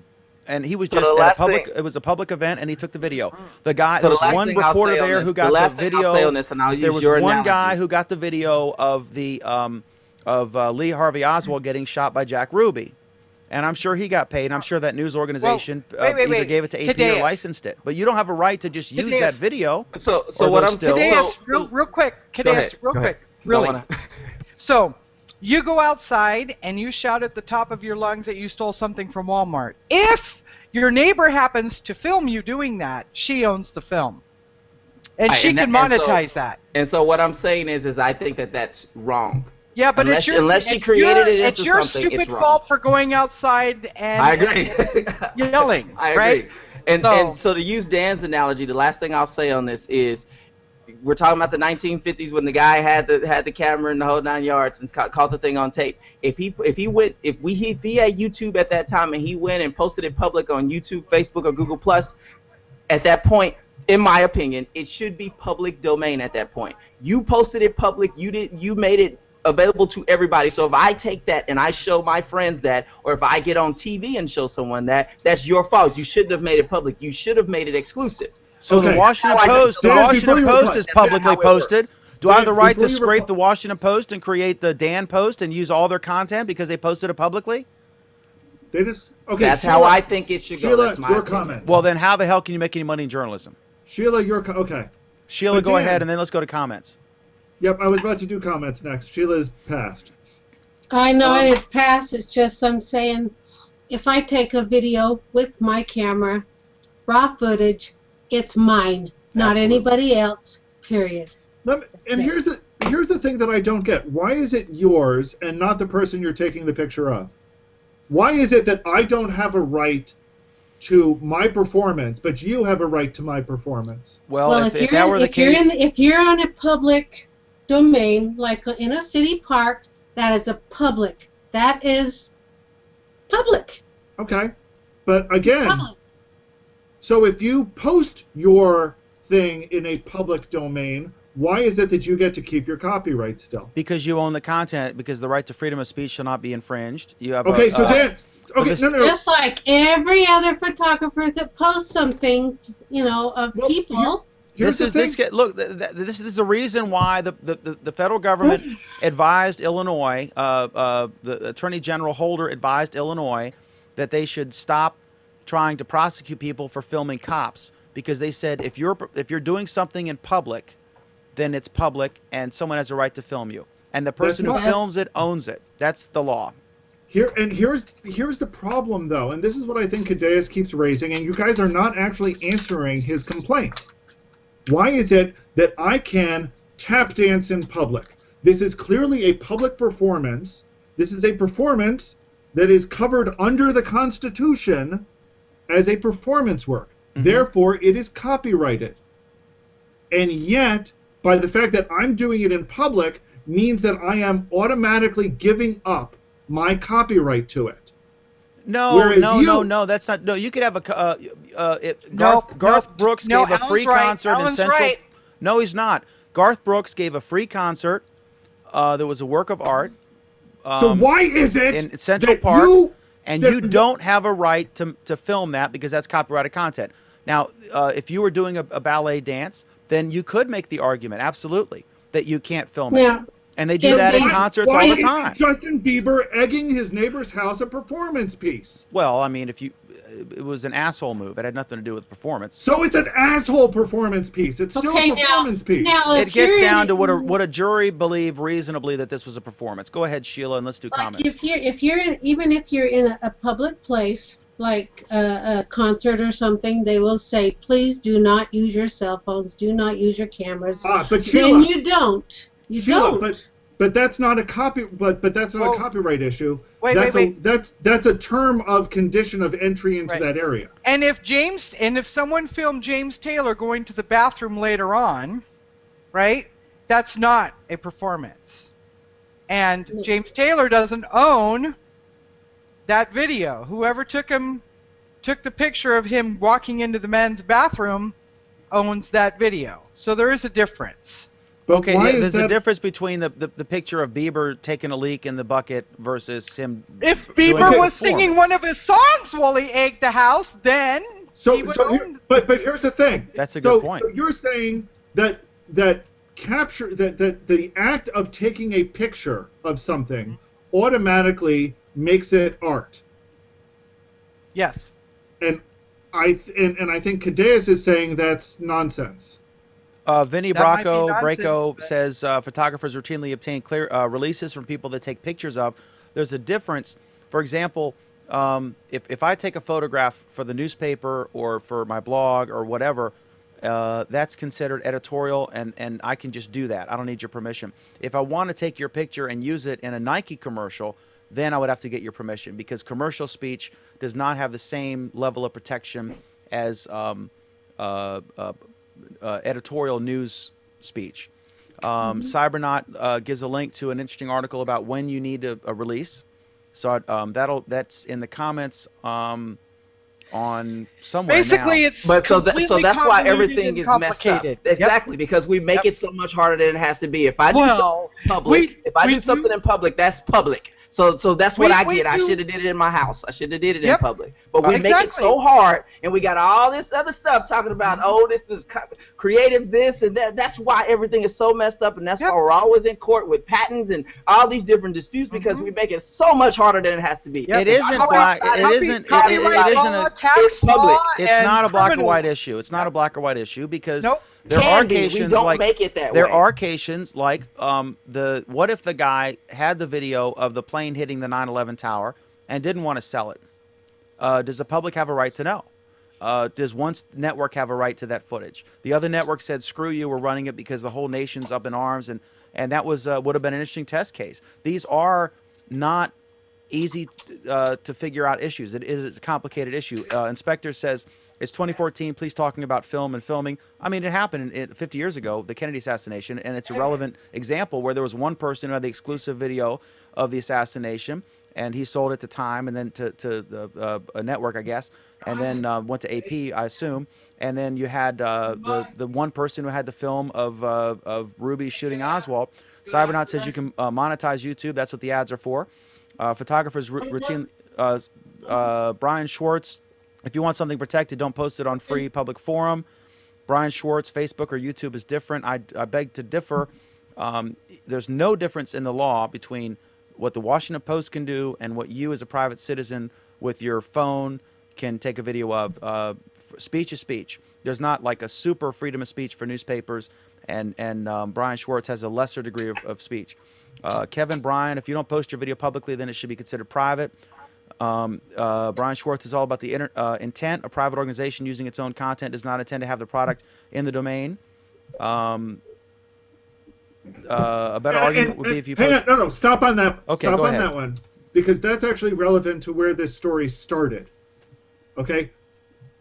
The argument that is being made there, it's not one I agree with, but the argument that's being made there is the person that recorded this video posted it publicly on Facebook. Posted it publicly and for free. And she may or may not have known she was doing it publicly, right? Because Facebook's settings are convoluted For a non-technical person, You're she may have making a thought she different was argument. sending it to. She may have. I mean, this is theoretical, but she may have thought she was sending it to her circles, and not knowing it was going to go viral publicly. And oops, I'm sorry, I didn't realize I was spilling my water in public, and I'm sorry that somebody saw me film it. It's the same argument all the way around. The fact of the matter is, it happened in public. Whether she intended it or not, now everybody saw it. Much of took the a news public footage you action. see happens in public, Cadeas, but that station has a right to own the content, or they wouldn't invest in producing it so they can but here's- monetize here- it. Sheila, Here's can the you thing- mute but while you're Dan, typing? Go ahead. Daniel, here's the thing. This person took a deliberate action to post something in public. Just like the person driving the car took a deliberate action to do something in public. How can you say that one is copyright protected and the other one is not? Say that again. What are the two examples? I'm sorry. The two examples are the person drove backwards, caused an explosion. Right. They did something in public. Correct. Okay? She has this video and she posted it in public. Why is one protected by copyright and the other one not?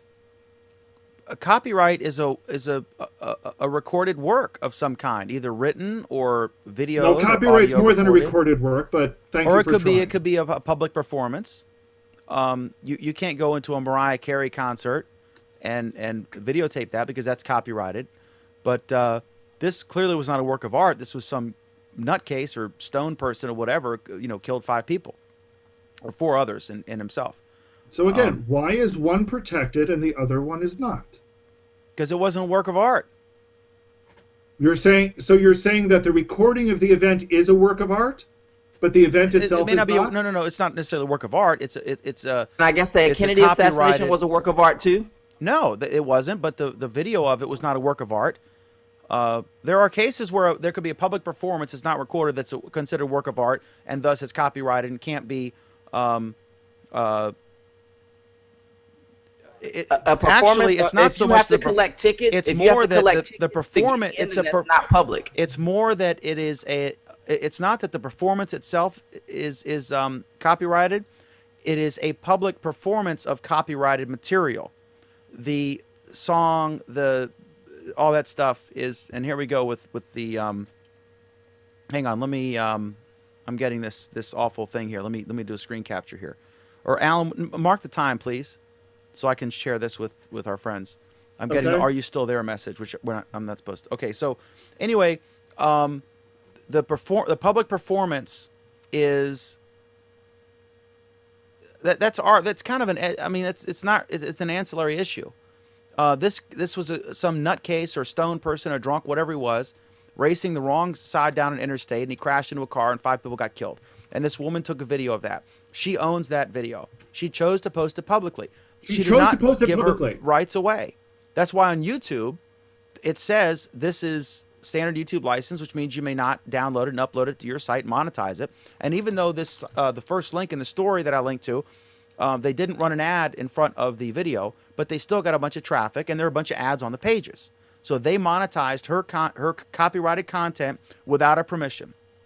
And they said it was fair Yes. use. A lot of that happens with YouTube videos. They take it and embed it on their Facebook page, and there's no clickable link to YouTube. And I think that is stealing. Okay, now Kevin tries to make the point, if you publicly post your video, it should not be considered your private video. The video is no longer private property. Here's the problem with that, Kevin, and it goes back to something else that either you or somebody else said, is what is the intent? Now, is the intent to make it a publicly distributable video? In which case, yes, it's not a problem for somebody to take it. If, however, the intent is that you still want control over this video, then just because I have chosen to post it publicly at this moment does not necessarily give you the right to make a derived work from it. And that is, I think, what Dan is, in his awkward and stupid way, trying to say. So it's not the action, it is the intent. And this is my personal opinion, and I think this goes to what Cadeas has been trying to say as well, is the public action, what is the intent of that public action? Is the intent, I'm just doing something in public, it doesn't really matter if somebody sees me, or is the intent that I am doing a public performance, and that public performance is a copyrighted work? Now, you can argue what the law says. I think the point here is, where is the intent intended? And I think that covers the cases that Dan keeps trying to make as well. And silence falls among the copyright holders.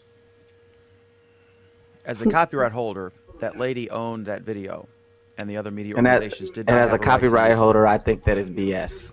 So I'm going to correct these laws to make them flat and I make want to them make easy it to understand. publicly acknowledge that everything I do is a performance art piece. Cadeus, let's say and this. it's scripted ahead of time. Let's say you suddenly, let's say you write an app and it becomes the next Flappy Bird or something, and you become famous. I hope not. For whatever reason, you become a household name. You mean he isn't yet? Just by being on this show? Wait till he gets recognized for the first time from this show somewhere, and he'll freak out. So let's say that happens, right? You become the next Vietnamese Flappy Bird dude, whatever it is. And then I decide, oh, gee, he's worth money. So I take every single post on your Google Plus page and every single Facebook public post you've made, and I compile them into a PDF, and I sell it on Amazon for $5. And with whatever commentary I have alongside it, and I don't ask your permission. I use every photo you've posted publicly, and I print it all, and I sell it. You don't have a problem with that? I sure don't, because that was my dumbass fault for putting it all out there public. If I wanted it to be private, then I should have set my face down and put it private. That's how I look at it. Should I be allowed to go to the New York Times website and copy and paste all of their articles into my own website? Because Did they post it public? Did they post it public? Anybody can look at the New York Times site. There's a paywall after a certain amount of time. Okay, so anything in front of that paywall should be free reign. If they did not want it that way, then they shouldn't have made it available in that fashion. We make this much harder than it has to be. If I don't want people to have access and I want my privacy, then let me have my privacy. However, if I do something in public, if I put something in public, if I put a sign on the outside of my house and somebody takes a picture of that, that's my fault. I shouldn't have made that public. That's Should I be allowed to go to any YouTube video, the latest Drake music video, whatever, and it's free and publicly viewable, and be able to download those with some hack and then upload it to my own YouTube channel and monetize it? Hang on, Dan. You just said with some hack.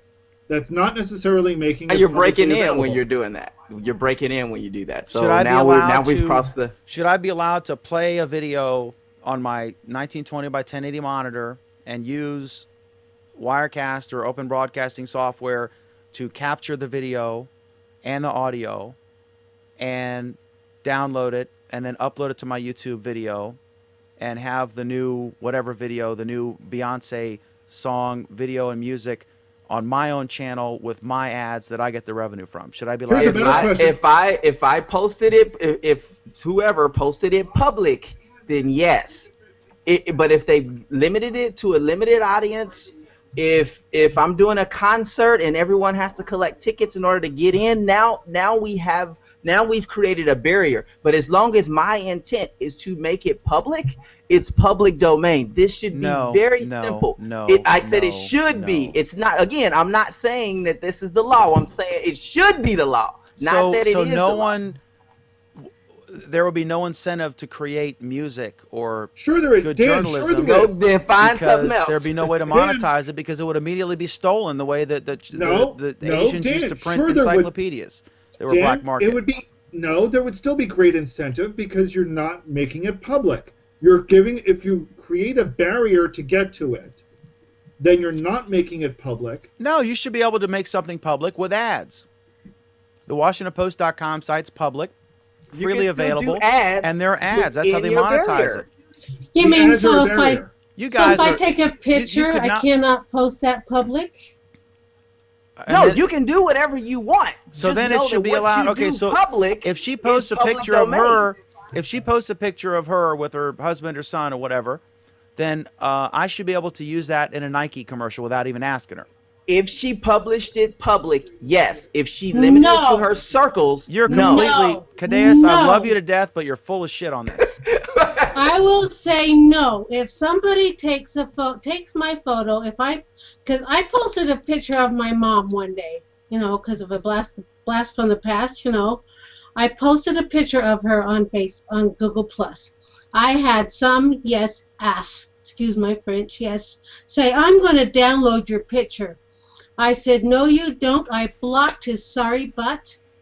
You do not take my personal property without asking me first. Cadeas, can I give another example? Well, hold on. Before you do that, I got a question for you, Sheila. What was your intent in posting that picture? I wanted to share people. This is my mother. This is my mother. What she looked like when she got married. So did you have a select people in mind that you were showing it to, or you wanted everybody, including the man outside, to know what your mother Cadeas, looked there's like? no problem if the New York Times wants to refer to Sheila's picture and link to the picture, but they shouldn't be able to download the picture and upload it to their own site and monetize it. They should be able to link to it. They can link to the public post all day long. Let Sheila talk. She didn't even get to answer the question. Sheila, what was your intent? I share everything public. So then you should have no problem when something in public happens. Well, you know what? If somebody wants to download my personal pictures, they'd better darn well ask me first. I agree. That is why I have my settings set that nobody can download my pictures. Okay, so go ahead, Sheila, Dan, Alan. So Sheila, do you do street photography? No. Okay. I'm not comfortable taking pictures of people off the street. Why not? How about of buildings? Buildings, yes, I can do that. How about of art of graffiti or artwork that's painted onto the side of the building? I could do that if I wanted to. Why? Because it's public. It's on public land. The defense rests its case, Your Honor. There's no incentive to create content if so, you can't and so's own your it. picture, Sheila. The reason copyright laws exist is so you can create content. Public, it's public. That doesn't mean it's public domain. It means it's publicly That accessible. doesn't mean they can rip it off. But here's the thing, Sheila. You've just said that you're willing to rip off this graffiti artist on the side of a building. Oh, graffiti?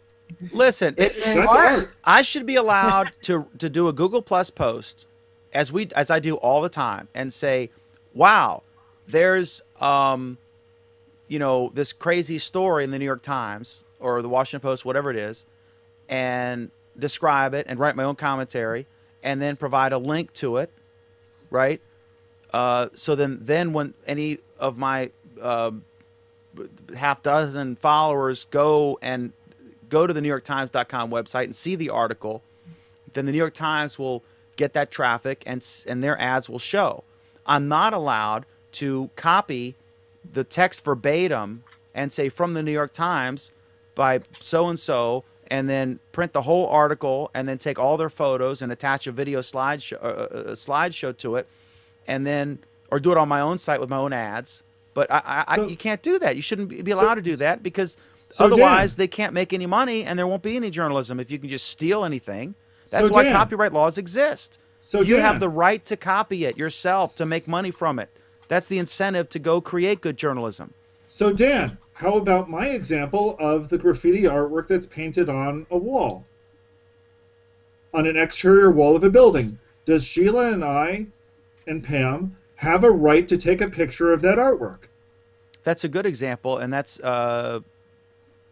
in fact, the best example, the best explanation of that is this Banksy phenomenon. I guess he was. That's exactly where I'm going. Yes, a British guy who was doing all this stuff, and it became news. And it's hard to argue that you're depriving someone of income when they're painting graffiti on a wall, and it's really good. And there's a genuine news controversy about it locally in New York, and it became a national news story. But Banksy, that That is a good example, and that is also an example of why these are not cut and dry, black and white issues. You know, because you could make a case that he should have a right to paint that and then take a photograph and have a stand set up and sell photographs of his artwork, and that if News 4 came in, or if whoever came in and took video of that and then ran a commercial before and after that news story, then they were depriving him of income because people wouldn't have to be able to see it go there, right? So you could make a case for that. This fair use is one of the most complicated areas of law because every case is freaking different. It really is. But here's the problem, Dan. You actually can't make a case for that. The case has already been settled. As Sheila's pointed out, if it's in the public, I have a right to see it and take a photograph of it. Cybernaut, who's obviously a genius and a great judge of character, notes, Dan has hit on it. The only reason for copyright, trademark, and IP rights is to promote the creation of things that are protected under these laws.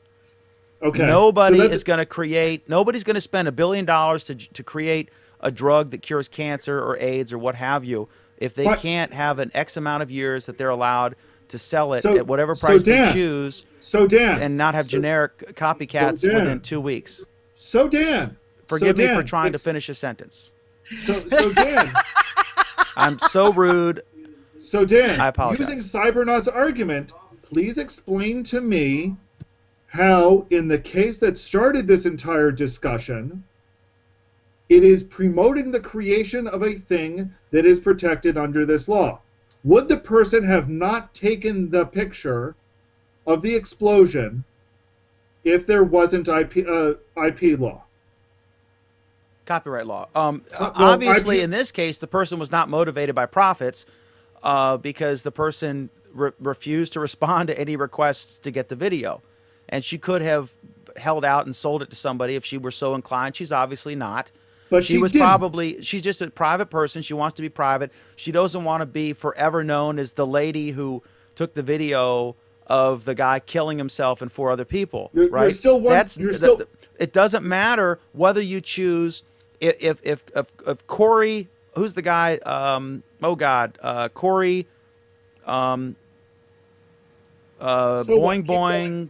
Keep making your point and please don't. The guy, the boingboing.com website, Corey something, a brilliant guy, great writer.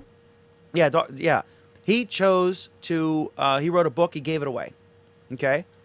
That doesn't mean that that doesn't mean that someone else is entitled to, I don't know if he did a Creative Commons or just gave it away. I have no idea. But if he chose to say you can use it for free, but you can't sell it, that doesn't mean that other people can sell it.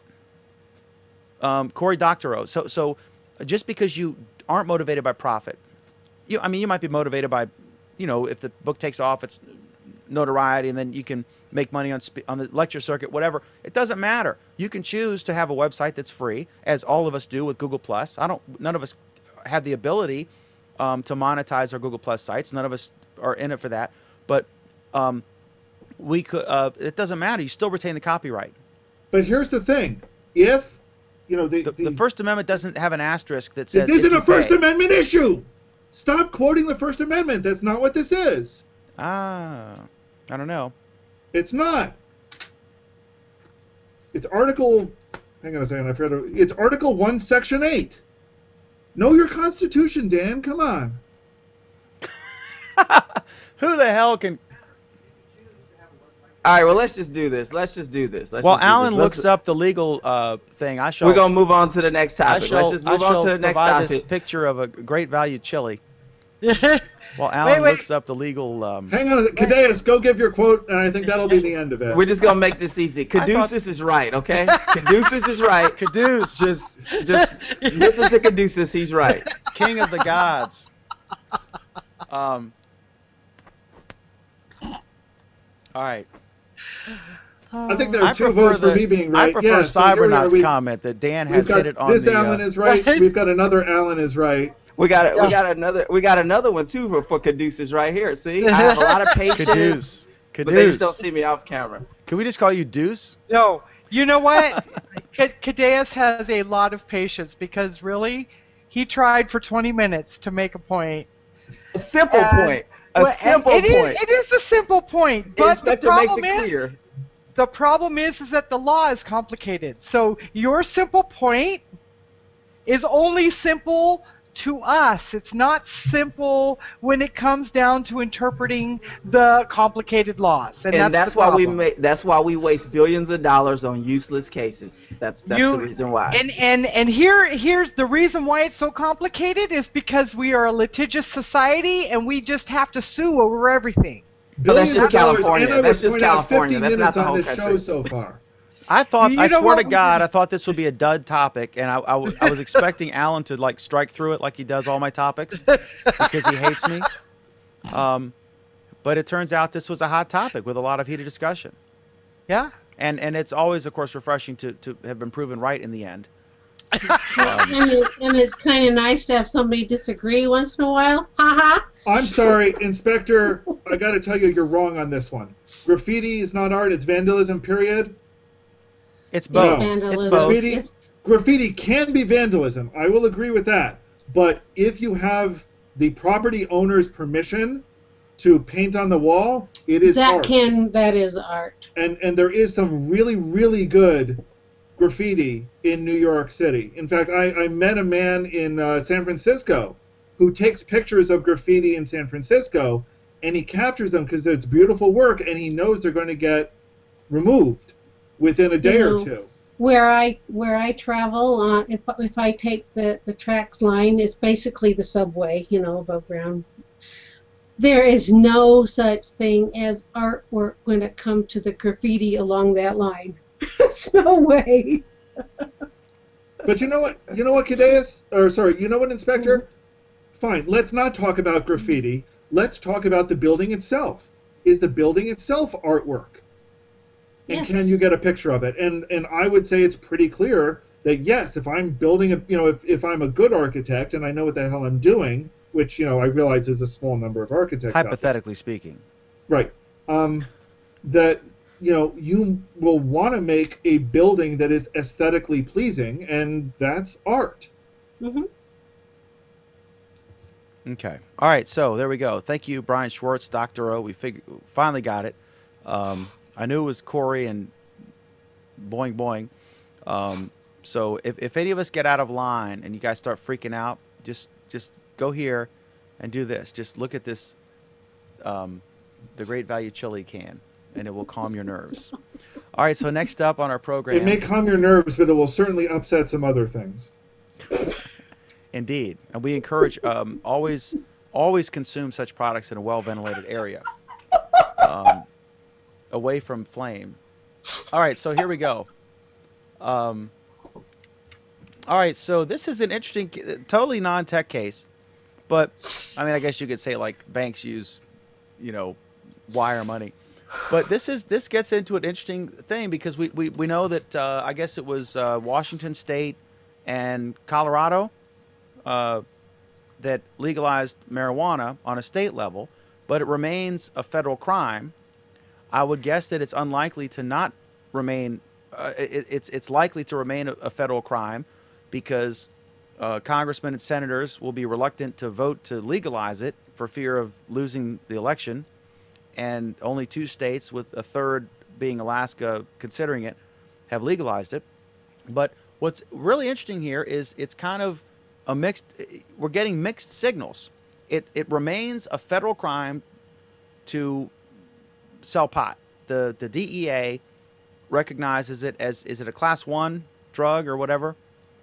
Class 2 would be like Ritalin, but whatever it is, it's in the same category as heroin or whatever. So what they did was, and it's kind of, you talk about a kludgy situation. The Obama administration on Friday gave banks a roadmap. Here I am reading verbatim AP copyrighted content, right? So I'm guilty of what I've criticized. For conducting transactions with legal marijuana sellers so these new businesses can stash away savings, make payroll, and pay taxes like any other enterprise. The problem is that these legal, quote-unquote legal marijuana dispensaries or stores for recreational, and I guess for medical, they can't get a bank account because the banks are afraid that they could be charged under the racketeering law, that they're helping an illegal activity involving multiple people. And so these guys are like getting guns and having to, very cautiously drive to put the money somewhere, and they got hordes of cash. They can't deposit it in the bank. They can't do regular payroll checks. They got to get money orders and pay people. It's a hassle. So it's a unique, interesting story. And so then the guidance said, let's see here. It said that what they have to do is they must, the regulations to help protect, the banks must review state license applications for marijuana customers, request information about the business, develop an understanding of the types of products to be sold, and monitor publicly available sources for any negative information about the business. But the Banking Association said it will take some time before banks decide whether to take advantage of this guidance. He said it's a good first step, but it sets forth a complicated process for the banks to follow. For example, by filing suspicious activity reports designated marijuana limited in the case of a business that seems to be complying with the rules, and marijuana priority for those acting questionably. They'll have to have a real awareness of the activities of the customers. Sounds like a huge pain in the ass for the banks, in my opinion. It wouldn't be worth the hassle unless they charged really high fees. So here's the thing. This is an interesting situation where you have states who have legalized something by referendum, and so the people in the state want it, and then you have the banks who are state and federally regulated and have requirements to report things like a transaction over a certain amount has to report to the federal government. So they're nervous, and they're saying that they don't want to obey this new policy because for fear that the other part of the government that makes it a federal crime to sell pot could come down on them. And so it's this weird gray area. I've never seen anything like this. And I'm not sure how this is going to pan out. Eventually, they're just going to not make it a federal crime and let states decide, because mainly because of financial incentive in the end. It doesn't make sense for a state. It's a victimless crime. It doesn't. If Alan or Cadeas or Pam or Sheila want to go out and smoke a joint in the woods and get high, it doesn't impact me. We shouldn't have victimless crimes. It's no more dangerous than alcohol, in my opinion. I'm not sure if it's a gateway drug or not. It's no more of a gateway drug than alcohol is. Alcohol is perfectly legal, and all the people who pass these pot bans probably drink wine for dinner, but that's okay because that's socially acceptable, and this one isn't in their social circles. And they're just afraid to legalize it because then they'll be pro-drug or whatever. We've had this war on drugs. It's a complete failure. We're spending all this money with dogs and searching people's cars to bust them for pot, and then taking 19-year-olds and making them felons because they had too many joints or whatever it is, when instead we could just be taxing it and then making money off of it from the state perspective. And it's just a stupid waste of time. If you're shooting heroin and you're a pregnant woman, I got a big problem with that. If you're a hippie who wants to go in the woods and smoke a joint, who gives a damn? It doesn't impact me. I don't care. So that's my libertarian side. Anyway, what do you guys think about this? Because if you were, I mean, the banks, it's a legitimate question. Literally, the Justice Department itself is saying, here are the guidelines to legally take the money so that these people can make payroll and pay their taxes and process regular transactions, maybe use a Visa card, all that stuff. At the same time, it remains a federal crime to do what they're doing. This is a crazy, talk about a weird situation. Any thoughts on this? What do you guys think? I know you're all probably high right now, so you probably didn't follow what I was saying. Is anyone there? No, it's not high. It's I don't know, what do they call when you're fighting sleep? Unlike 2 hours of solid photography topics, this is boring. All right. So I have a solution for all this. Bitcoin. All right, let's move on to the next topic. Nobody has any thoughts on this? Seriously, I went through all that for nothing. Legalizing marijuana, or the Fed? This weird situation where the federal government just issued official federal government guidelines so banks could process transactions from quote-unquote legal marijuana stores. At the same time, the same federal government has a law that says it's illegal to sell marijuana. Right. But they said they're not going to enforce it. We shouldn't have laws we're not going to enforce. Go ahead, Pam. Sorry. As soon as Colorado and Washington legalized marijuana, the federal government came out and said that they will no longer enforce the marijuana laws in Washington and Colorado, which will set a precedence. Did I say it right? Am I saying it right? Precedence. Okay. You sure it's just coffee in your cup? Precedent. No. Singular. I'm drinking IPA now. So Alaska has this up for a vote, I think, later this year, and I think California will follow suit eventually. And we're going to see the same types of things in other states. As states begin to legalize it, the federal government will back off. You know. You make an interesting point as a precedent, though. There are certainly other state laws which federal law prohibits, and yet that doesn't seem, and yet it seems to be going in the other direction for those laws. I mean, don't get me wrong. I am in favor of cannabis legalization, but it's a states' rights argument is a difficult argument to make. Well, why would it be a difficult argument to make if the pot is grown in the state and sold in the state? Why is it a difficult argument the Commerce to make? Clause wouldn't be impacted. Because technically it's a Schedule I drug, and it's federally regulated. It's not state regulated. Cybernaut defines that real quick, Pam, and then continue. Schedule I drugs, substances or chemicals are defined as... Yeah. Go ahead, Pam. You want to put it up? Yeah, I'll put it up.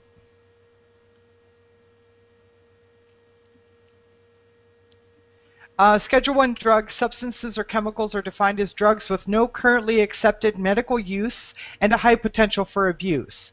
Schedule I drugs are the most dangerous drugs of all the drug schedules with potentially severe psychological or physical dependence. Some examples of Schedule I drugs are heroin, LSD, cannabis, ecstasy, methaqualone, and peyote. So, what the hell is peyote? it's a hallucinogenic. And how are you able to pronounce the methyl whatever? Oh, because you work I'm a scientist. So here's a question, Pam. Right now, the federal government is officially saying they're not going to enforce the federal law against this.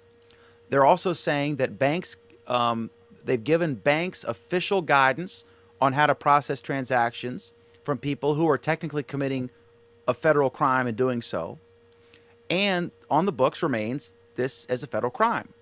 So if the banks do this, and then the next administration, let's say Ted Cruz, candidate, here we come, wins the presidency and is some anti-drug guy, he could go back and prosecute these banks for this, right? Because these guidelines don't have the force of law. A prosecutor saying, I'm not going to prosecute, and if you do it this way, you won't be prosecuted. That's not legal any more than the Declaration of Independence is legal. It's not a legal document. It's not a legal statement. So a future administration could change its tune and go back and prosecute these banks, right? Well, yes and no.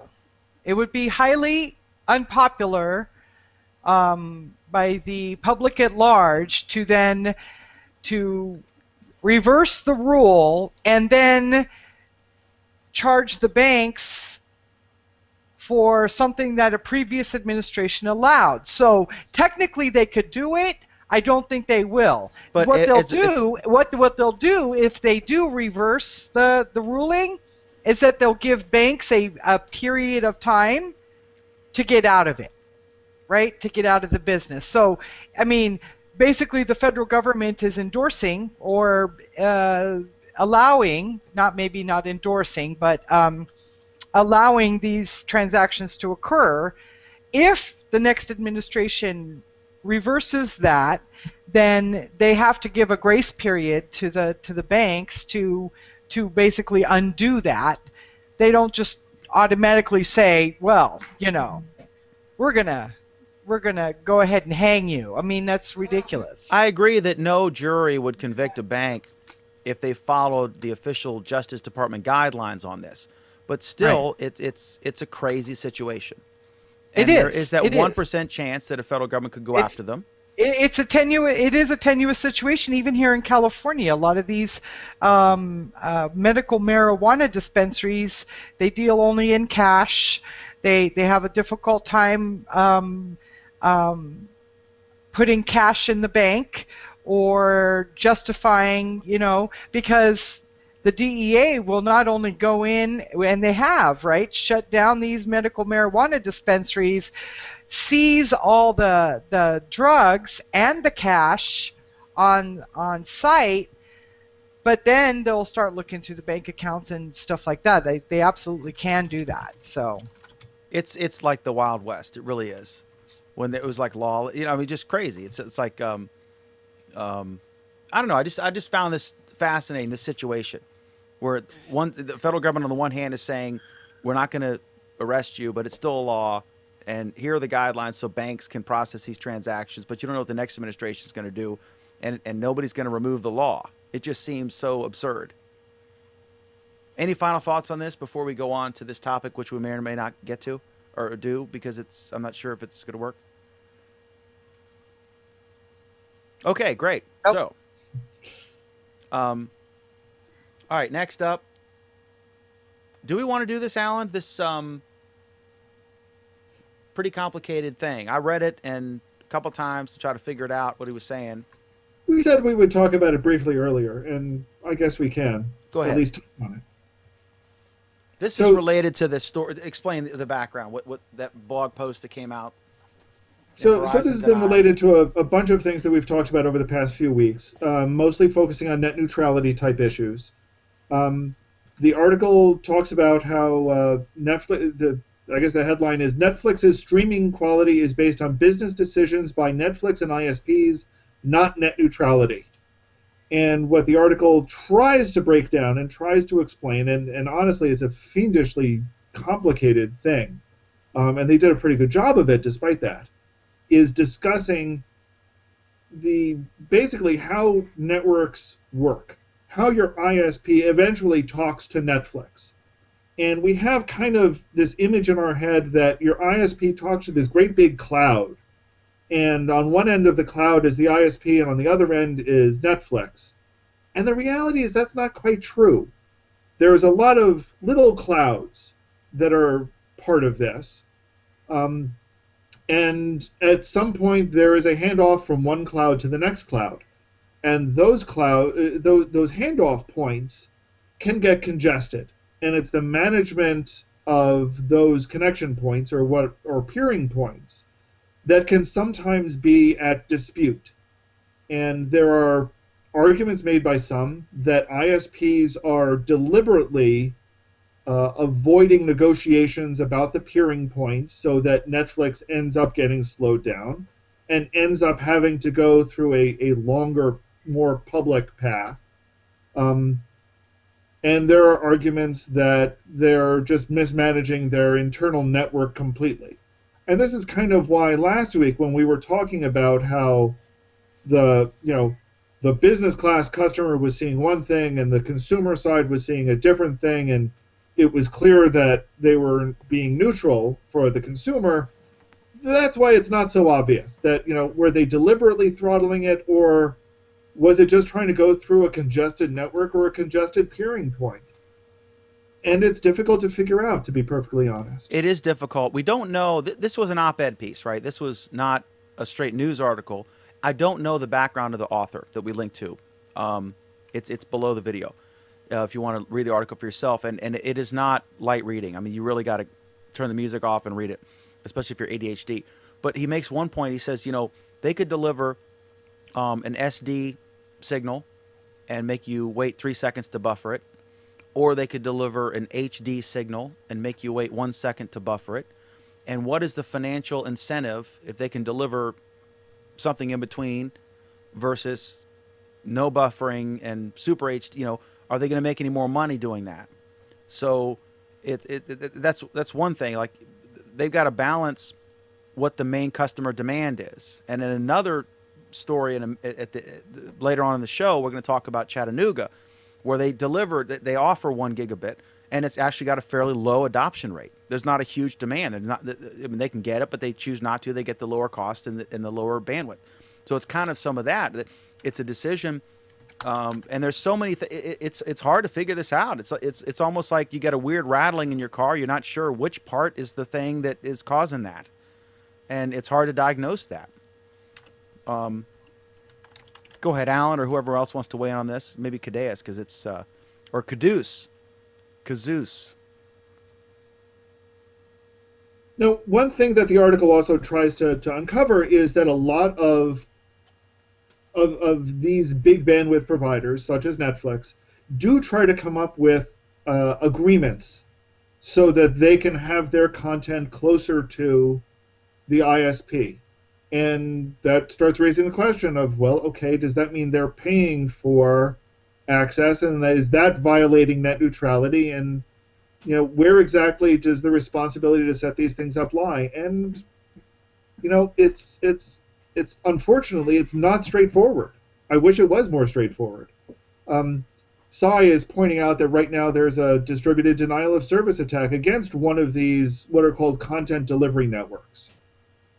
And you're going to see a lot more action heating up on these kinds of networks that are almost in some ways layered over the entire internet, because their goal is to deliver things as close to destination point as possible, create as many copies around the world as possible. Google has their own content delivery network. Amazon is essentially building a content delivery network on top of the rest of their cloud services network. Apple is doing the same sorts of things. So you're seeing all of these content delivery networks trying to be as close as possible to you, and at the same time, the ISPs want their cut of it. And there is a cost associated with making these kinds of connections. And it's important to note that there are back players like Limelight and others that are not household names. It's not like Netflix is going directly into Comcast and to your house. There are other players in between, companies whose names are not household names, that are involved. And every one of these is a potential bottleneck, right? And we don't know because they don't necessarily give us all the data. And this article also points out that Netflix does a list of ISPs and the performance, and they say Google Fiber is #1 and Comcast is like #7 or something, but they don't really go into detail about what the criteria is for the ranking on the list. Is it, you have to wait 3 seconds for it to buffer, or 1 second? Is it that you're getting 5 megabits per second or 2? They YouTube just say has this apparently is the also average. started its own list. It's also publishing its own list for the same reason. Basically, both of them want to start shaming these ISPs into doing better.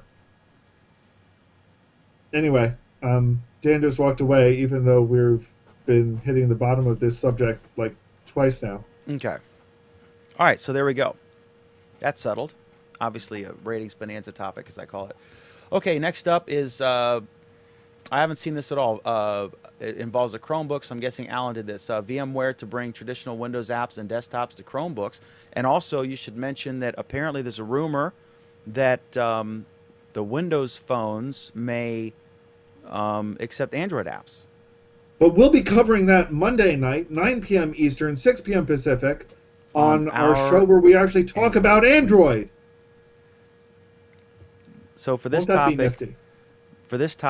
we'll switch real quick here. We're our Android week for 2 minutes. Go ahead, Alan. Tell us about this. About what? You've now raised two totally different topics here, Dan. I think it's not different. I think if yes, it is. If Chromebook is going to have Microsoft apps and Microsoft is going to have Google apps, I don't think they're mutually exclusive. I think it's kind of a what's going on here, because they both came out at the same time. You have two companies. We'll save this conversation for my Android week. Well, tell us about the Chromebook thing, because that's not an Android thing at all. The Windows apps and desktops to Chromebooks. What's the deal there? Okay, the deal there. I don't see how you can't see the similarity of these two things. I can see the similarity only in the sense that you've used the word Windows. I mean, North with Korea is both going to of them. allow South Korean visitation, and I mentioned that South Korea is going to allow North Korean visitation, and you say they're completely unrelated. I mean, what No, what's unrelated is saying that South Korea is going to allow North Korea visitation, and North Korea is going to allow China visitation. I think we need to take That's another the look. So common equivalency ground is here. visitation. We're going to go back to the great value chili.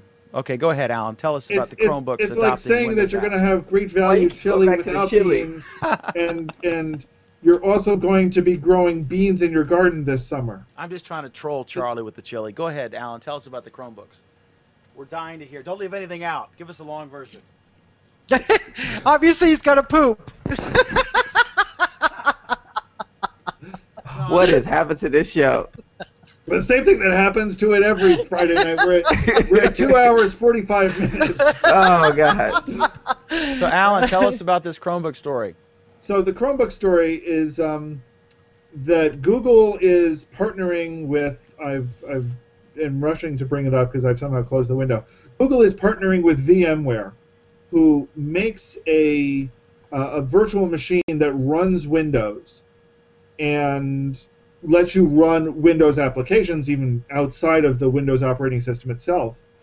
And what they're going to be doing is setting up, as far as I can understand, it's been a little bit difficult for me to make sure I follow this, is that they're going to be working with VMware, and VMware will run the Windows application on a remote server, and you'll be able to use your Chromebox to connect to that remote server.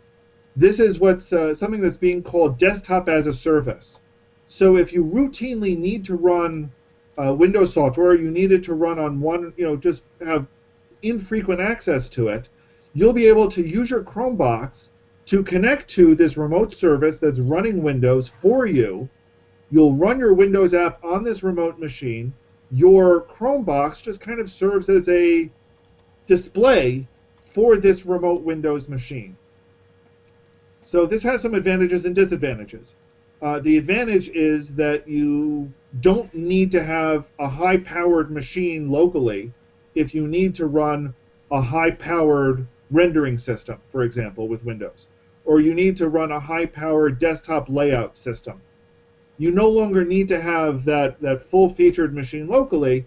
You can now have it somewhere in the cloud and have the desktop displayed back to you, hopefully pretty fast and reliably, and feel like you have good control over it.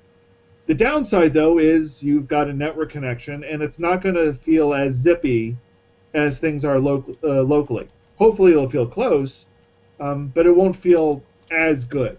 I've been doing this sort of thing for a long time. But, and it has some trade-offs. Cybernaut, wow, he's on the ball tonight. The product that VMware is using is called Horizon, or Horizon View. VMware Horizon View doesn't have a release date, and VMware has been taunting us with this HTML5 technology for almost 2 years now. Well, the good news is it doesn't necessarily have to be HTML5. It could be Flash. It could also be the native client displaying. I hate Flash. Jobs is right on that. Get us started on Flash. Who doesn't hate Flash? I mean, let's face it, it's crap. Even reference it them. always has been. Trying to put bloatware on my computer, that stupid McAfee thing. But it's available on Chrome OS. So it's certainly something that they may be leveraging. Overall, it's an interesting idea. We've seen remote desktop support from Chrome OS before. I can do it today, in fact. I can remote desktop to another, to a Windows or a Mac client. It sounds like they're kind of tying that in to a desktop as a service platform that's either out there or going to be out there. So it's an interesting solution to a problem that Dan has been raising for 2 years now. Excellent. Thoughts on this, Cadeas? Nope. I love my Chromebook Pixel. That's all. And your 2 terabytes of storage. Yeah. Okay, awesome. So let's go to gadgets. I wish I could screen share and show you the stink bug on my monitor, but I don't think that would come through. So here's this neat gadget, although I think you could accomplish something similar with another gadget. So I want to, first of all, this is called Beep, and it's a Chromecast for your speakers. Chromecast, of course, being the little USB dongle that you can plug into a non-smart television set that has HDMI input, and you can use your phone to send YouTube videos and other things to it. So you can turn your TV into a smart TV, so to speak. So this is for speakers. And it works with Spotify, or Pandora is the only one yet, but I'm guessing they're going to update that. But basically you can, if you have a stereo system somewhere, this will let you stream to that stereo system in whatever room in the house you want. So it's an interesting product. And so I saw this, and it's going to go on sale for $150 in 2 colors. You can pre-order in advance, and it's $100.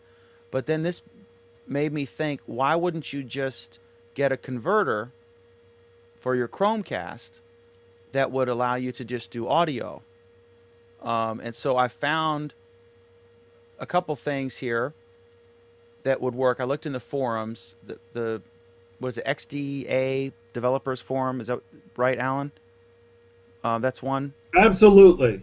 So I found this little gadget here. So if you have your, what's a Chromecast now, 25, 30 bucks, whatever it is. So you can get a little thing here, and you can plug your HDMI in on one end, and then get your RCA output, and so you could plug it in any stereo system, and you could basically use a Chromecast for that. And I link in the bottom here to 2 different forums where they discuss this, where folks have actually used it for this purpose, and it works. So you don't have to just use your Chromecast in a television set. If you just wanted audio, you could go to your whatever legacy stereo that has RCA, the red and the white female inputs, and you could use your Chromecast for that. Apparently it works. Yeah, but here's the thing. You then don't get the virtual fireplace that you can now get from Google Play Music. Absolutely, but we could share that, so I don't have to put the chili up again. Well, but how else are you going to heat your virtual chili without a virtual fireplace? See, I'm getting the munchies after all this marijuana talk. Can't imagine why. So one of the features, this is the next story, that was announced this week, is that Google Play Music is now giving people the option that if they're going to play their Google Play Music through the Chromecast, it will also display a virtual fireplace while the music is playing. So this lets the screen do something, and not just play music. The album art sitting there, yeah. That's actually cool. Like, if I remember as a kid, sometimes, if you're having a dinner or whatever, and the cable companies have these music channels, and my dad would put on the cable channel to the music thing, and sometimes it would have like some image or whatever, and it was kind of neat, for like Thanksgiving dinner or whatever, when you want just wallpaper stuff. But I think, aren't there some cable channels that actually for 24 hours play music, and they have the fireplace video going the whole time? They generally don't have the fireplace music video going. They've got the album information or the song information displaying on the screen instead.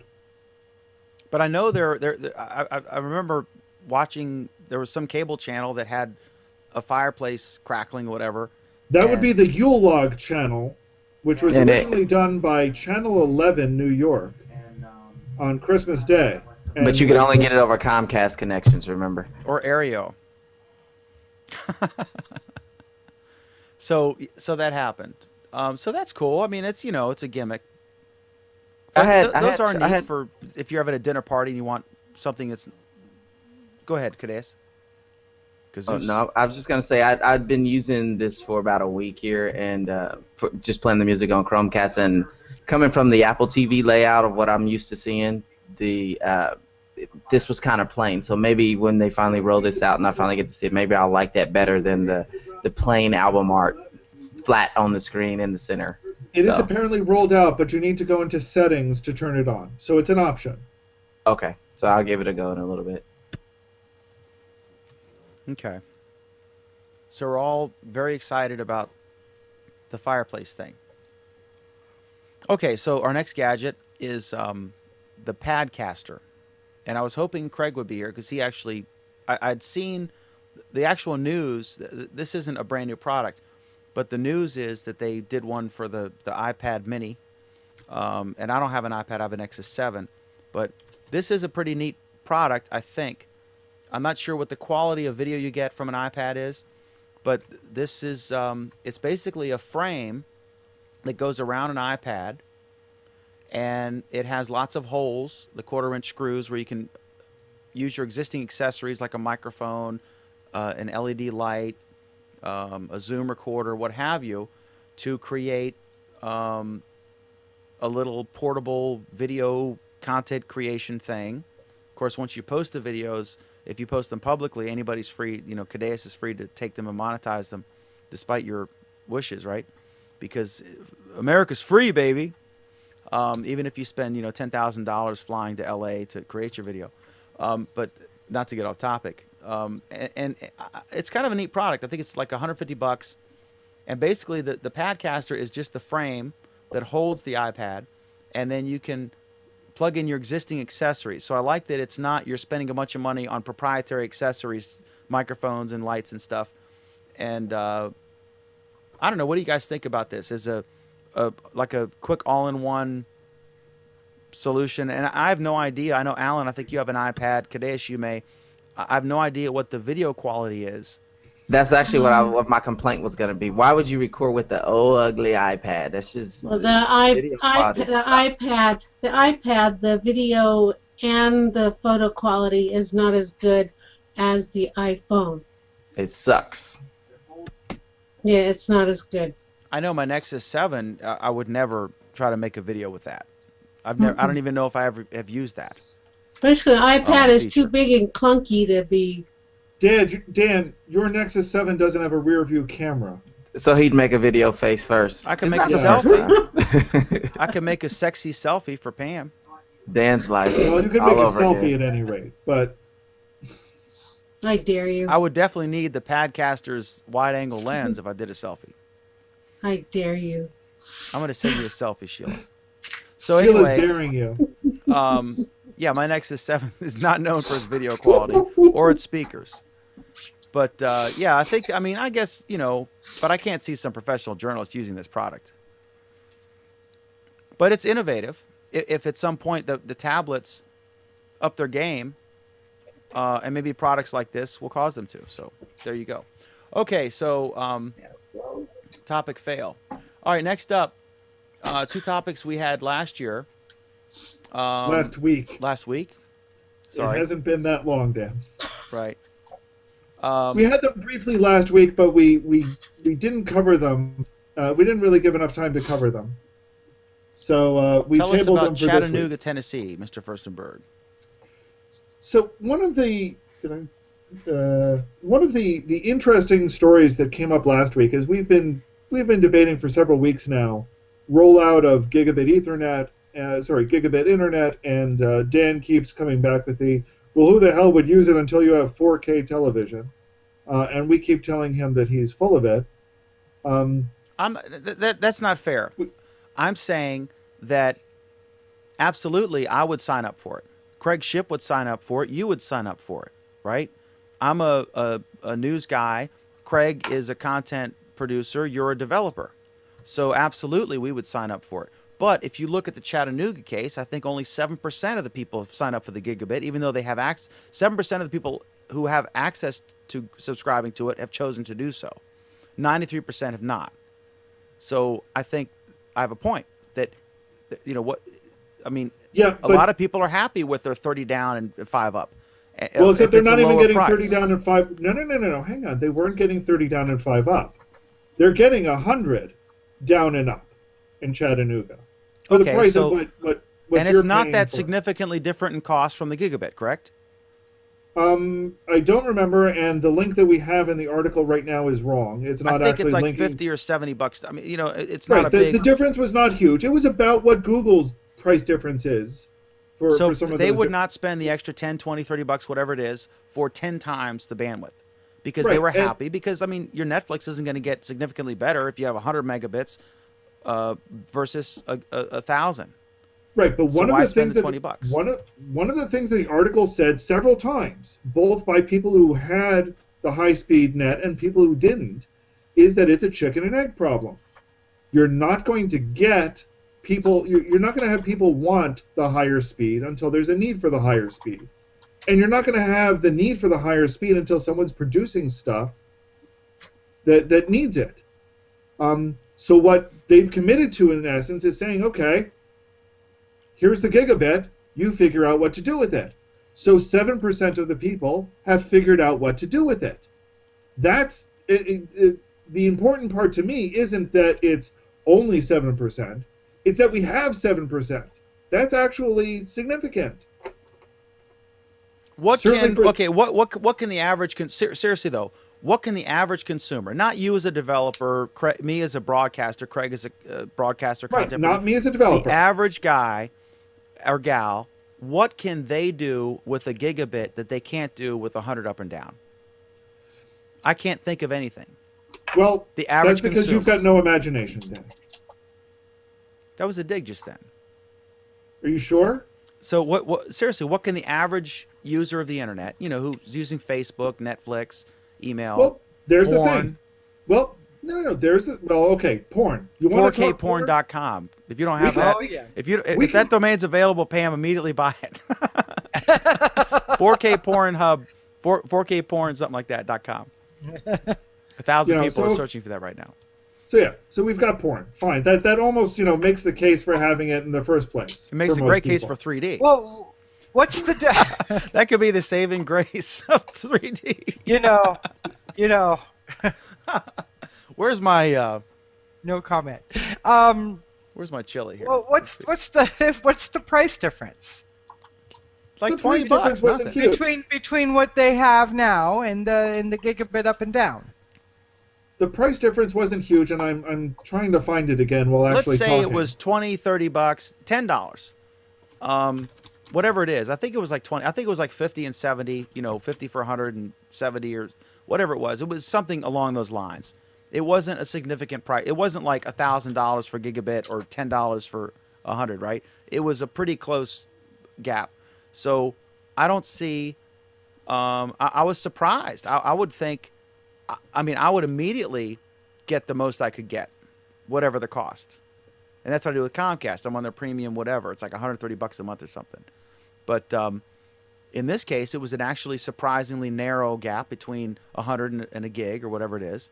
And only like 7% of the people are choosing to get the gig, which tells you that there's not a demand among Joe average consumer, soccer mom, whatever. But here, Dan, you're misquoting at least one other thing.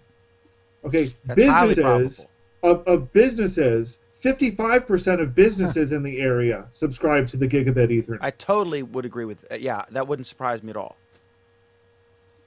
And I keep saying Ethernet, I mean internet. So it's again not surprising that the businesses have the more pressing need for it. Even non-technology businesses have a more pressing need for it up front.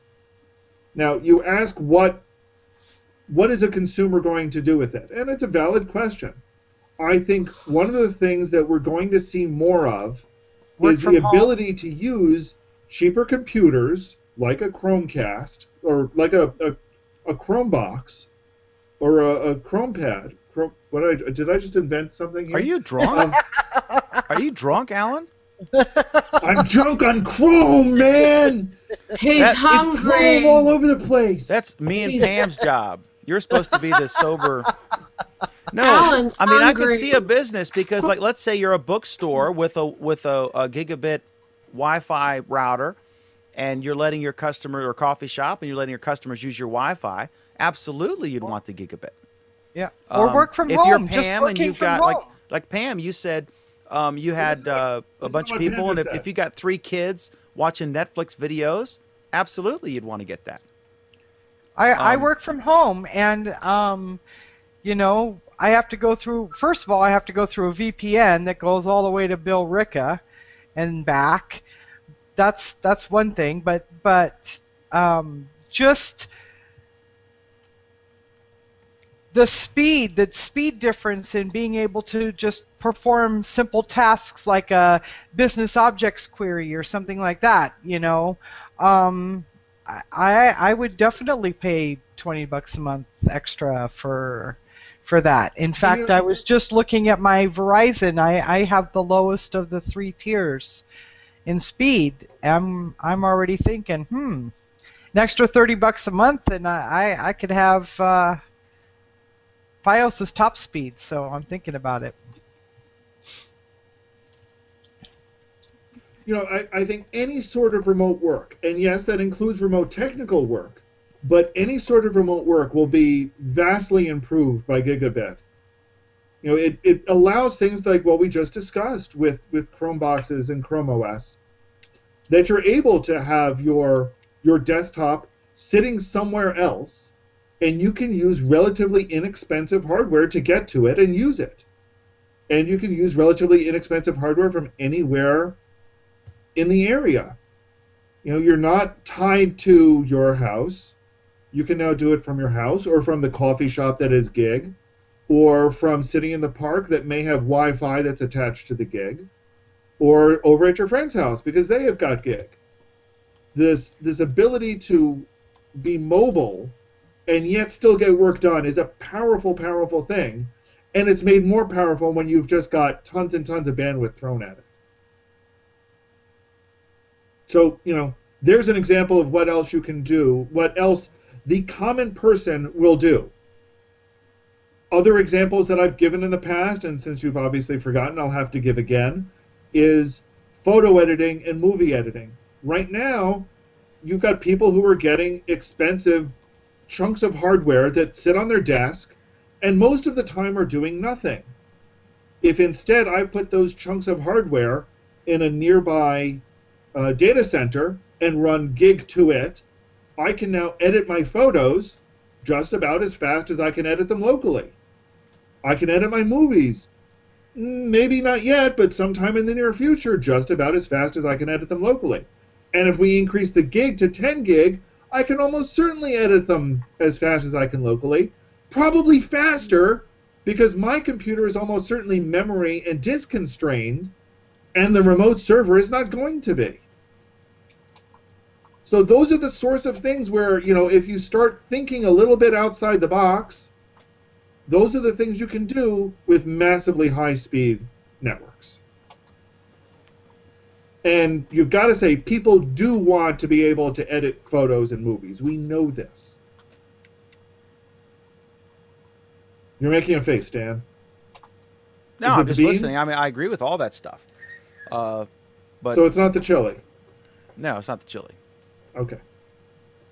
Are you actually eating chili? No, I was just showing the picture on the screen. It'd be stupid. Cadeas, what's the quote? Charlie said he doesn't appreciate this chili trolling. Just keep doing. Welcome to the show, Charles. Charlie's welcome to come on the show if he wants to pop in and say hi. He'll know when he gets that far and up ahead.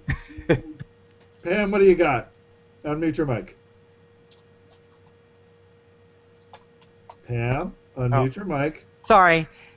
Buy 4kporn.com is available. I actually checked. It was registered in 2007 by some guy named Tom Funk. I was just curious because I saw that message. I would have bought it, though, to be honest, just to sell it because I know it would be worth money at some point. And now that you Googled it, clear out your history. Hey, wait a minute. 4kporn.com is owned by Sheila Dubois from Utah. What the hell?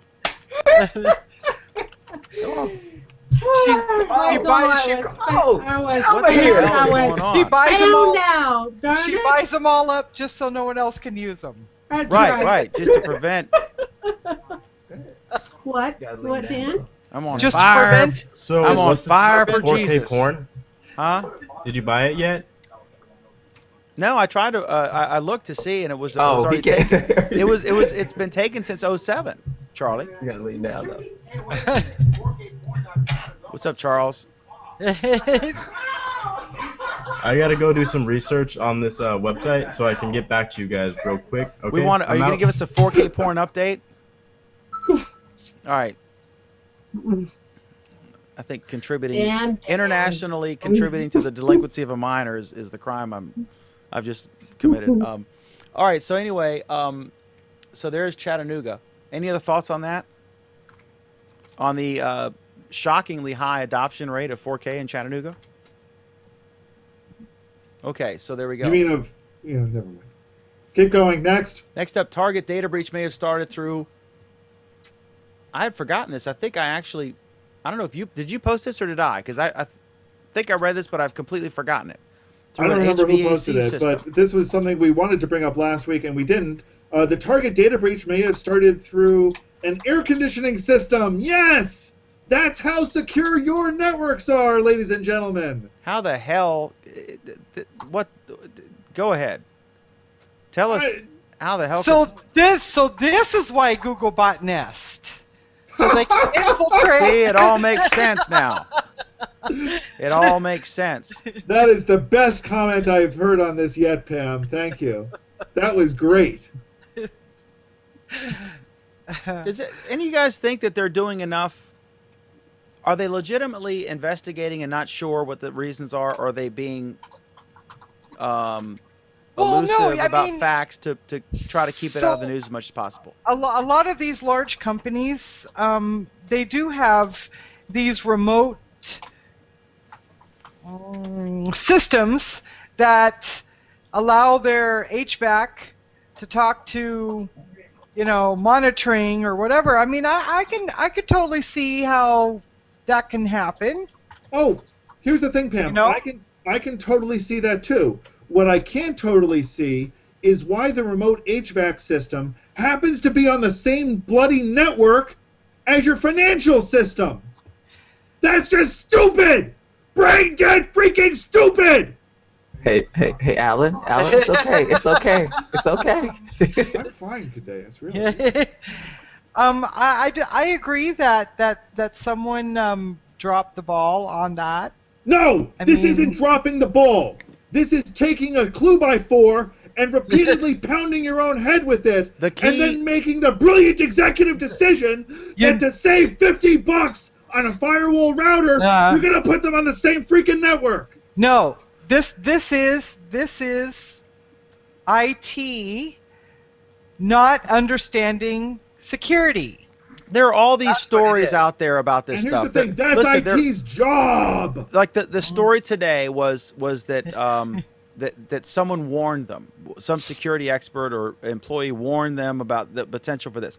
This is like when FDR or the FDR administration allegedly got some sort of warning that Japan might bomb Pearl Harbor. It was probably one of 5,000 warnings they got that week, or intelligence estimates. It's hard to determine which are the legitimate ones. The ultimate question is, Dan, was this we all agree this was incompetence. The question is, was it malice? In other words, I can't believe that a CEO or an IT guy, whoever, would intentionally, if they knew that they were going to get hacked and that their whole business would be in jeopardy and they could have billions of dollars. If they knew they were going to get hacked, this is the freaking 21st century.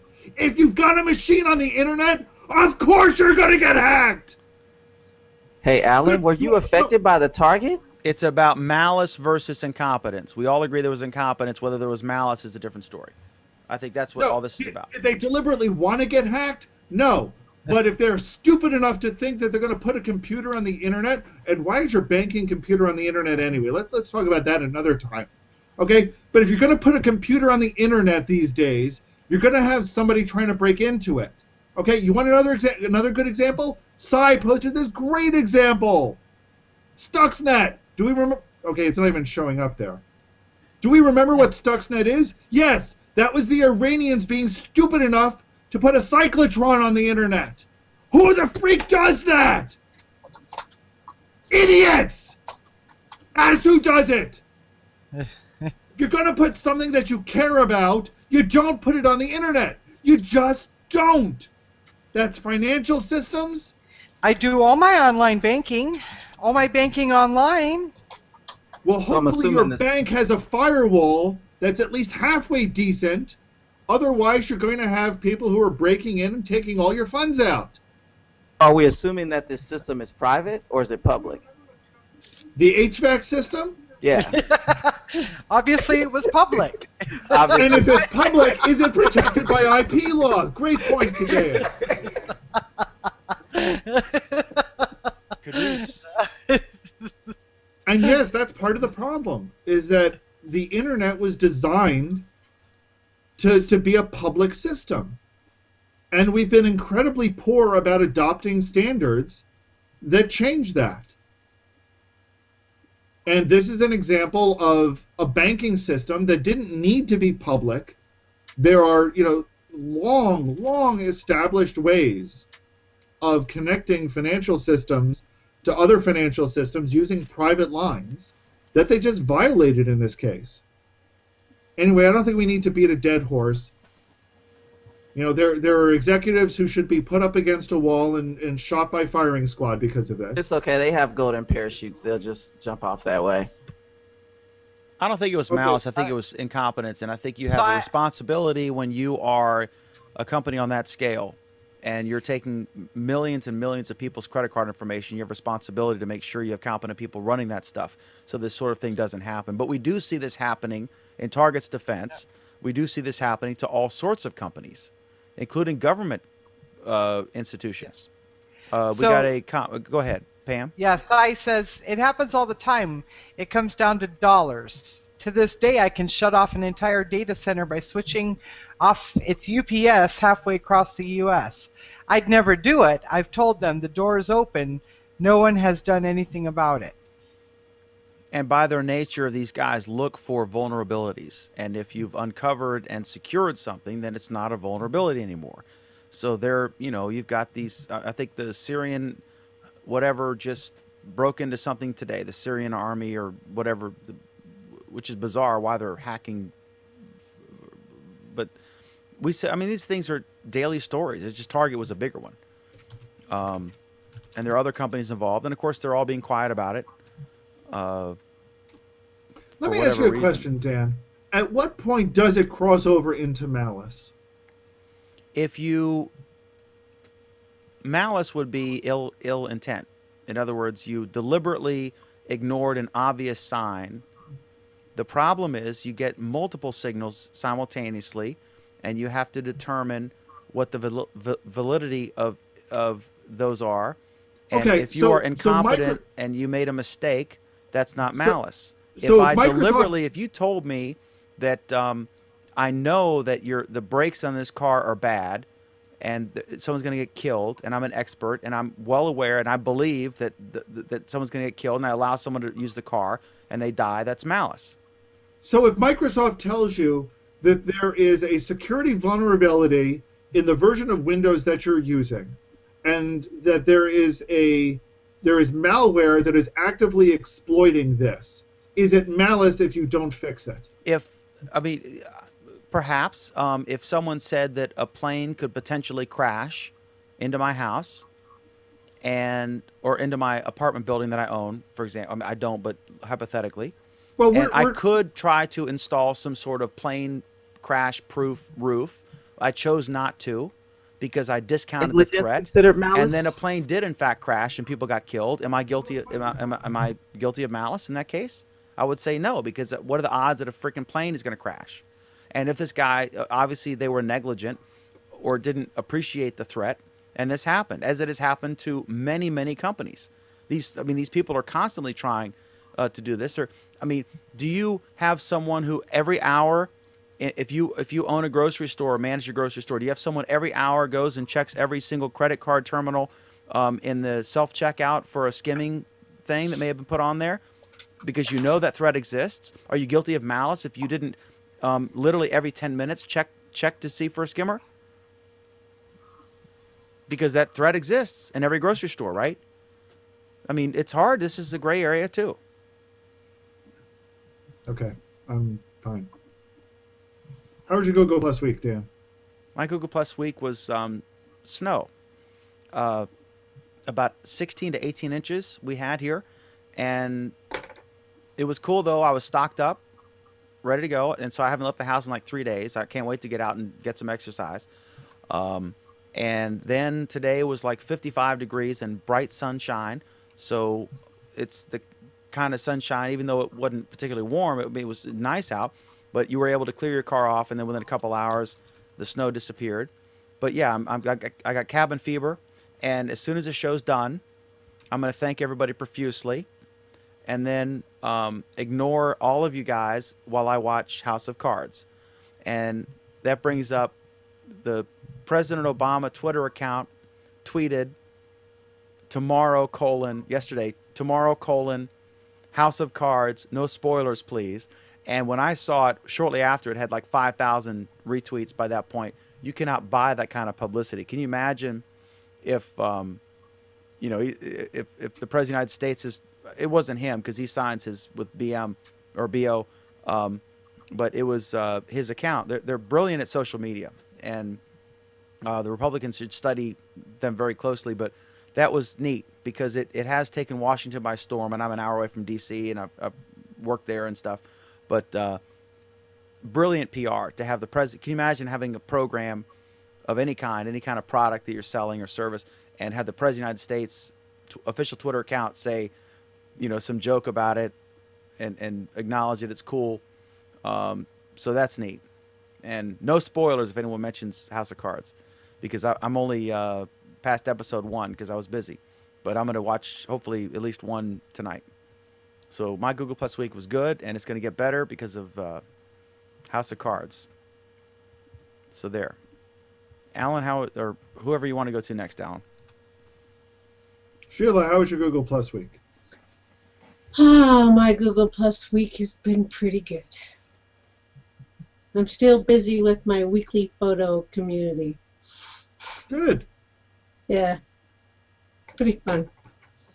But yeah, it's pretty good. Good. Hey, we've got a week left for the photo hunt. Your photos all in? I only have one done. One. Hey, that's a good start. Also, Sheila, tell us about what your that community is. I thought it was due tomorrow. No, the 21st. Oh, cool. I might get 3. Sheila, I'm in trouble. Tell us what tell us what your 21st. community is about and how people can find it. Weekly photo challenge community on Google Plus. You can look in the communities and type in weekly photo challenge and find this cute little yellow rock. You know, it looks like this. There you go.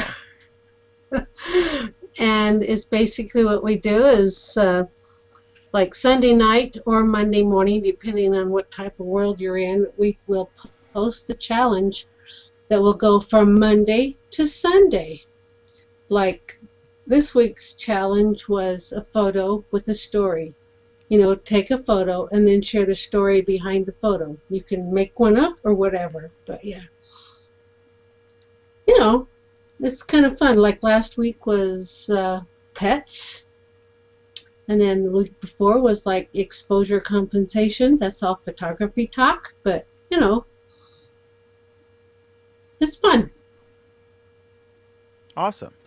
Okay, and we're going to go to Pam, and then right after Pam, we're going to hear from Charlie about how his week was.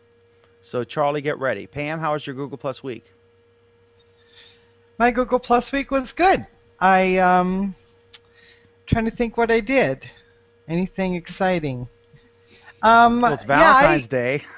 Well, yeah. It's Without getting into too much detail. Yeah, I do that all the time, so it's nothing new for me. It's only new for you.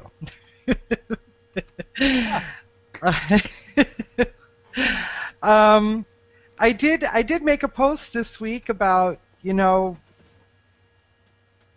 my attitude changing towards Google Plus. It's not as fun as it used to be. You know, I don't know if it's a combination of the way that Google has fixed or unfixed their algorithms, or if it's other people are just getting, you know, bored or tired or or what. But I find that the interaction is way down, and the quality of the posts are way down, and people are doing a lot of drive-by plussing and not a lot of commenting. And maybe it's just winter time, it's the middle of winter and the Olympics are on and a bunch of stuff, but I definitely feel the mood of Google Plus is in a low point, and I'm not quite sure why. That's it. Are you saying that, like, because sometimes you'll get the TLDR, too long didn't read post, and someone shares it directly with you, and so you kind of feel obligated to +1 it to acknowledge that you've seen the notification, and then maybe you have the best of intentions to read it later and you never get around to it. Is it sort of that sort of thing? No, I'm basically, I don't know how everyone else's engagement is. I only know how mine is, and I don't notify anyone of a post unless I'm giving a private post to someone specifically. But yeah, I'm not. I don't think it's that. I think it's.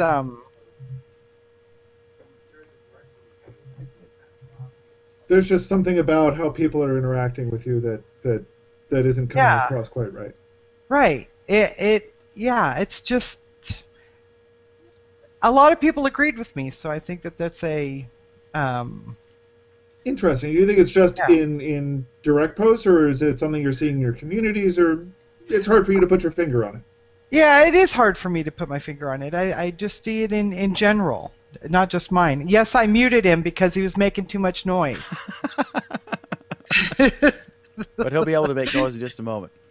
All right, so that's interesting. Well, if for the viewers, it'd be interesting if you could tell us if you're seeing a difference up or down in engagement on your posts, and if you've been around for a while, like we all have, all of us have, except Charlie's pretty new. I don't know if he was born when we signed on to Google Plus, but oh please, I'm joking, but I'm just picking on him because he's going to pick on us in just a minute. But it will be interesting to see if you have seen the same thing or something different. That'd be interesting. So there we have it. Okay. Yep. And I'm getting ready to go to Charlie, and I got a question for the viewers who are watching live. I'm curious, and I'll put these up on the screen at the end, but while Charlie's talking and then Cadeas and Alan,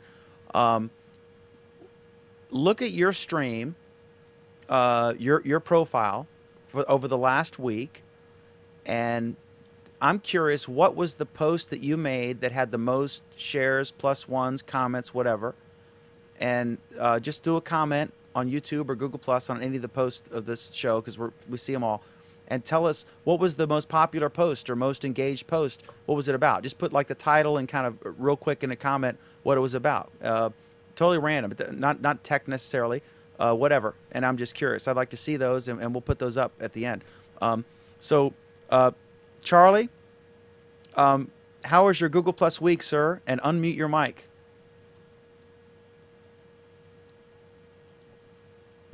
My Google Plus week just consisted of going on 4K porn websites, and Pam's Thursdays were really, really interesting. I didn't know if you knew about that, but Thought Thursday is very much a thing. And eating chili. You forgot about eating chili. Yes, chili. I spent most of my week eating chili at the beach and watching Alan just be really, really angry about everything, apparently. I see you've been working out at the gym, Charlie. Yes, I have amazing guns now. If you cannot see this, I am ripped. Moving out to California, I had to adapt to the life, so I am tan. I'm gonna be like a Guido by the end of the summer. I don't know. Oh my god. Oh my god. I don't think Guido's ever been said on the show before. Good thing we're on a broadcast. I can be the first, and nice to meet you, Sheila. This is the first time you probably met me, but I was probably just disagreeing with you the whole time. But I like Angry Alan. Angry Alan's the best kind of Alan. Thursday is the best kind of day for me, and I love your chili. and that was my Google week. Charlie, do you use Google Plus more, or Facebook more, or Instagram, or where do you engage with your buddies? I don't have an Insta Twitter. I have like 2 buddies, and they don't use Facebook. And anytime I do get on Facebook, I have to watch out for Cadeas because it'll smack me and tell me to get on Google Plus. So I usually just browse on here or go on Reddit, and that's my social media. What was the most interesting thing you saw on Reddit this week? Or today? I don't know if you're a teenager, so you probably can't remember all week, but what's something that sticks out? I learned the difference between jam and jelly.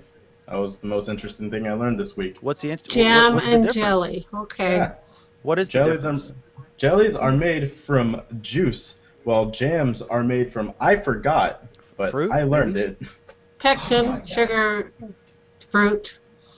Yeah. Jam is from fruit, but jelly is from juice.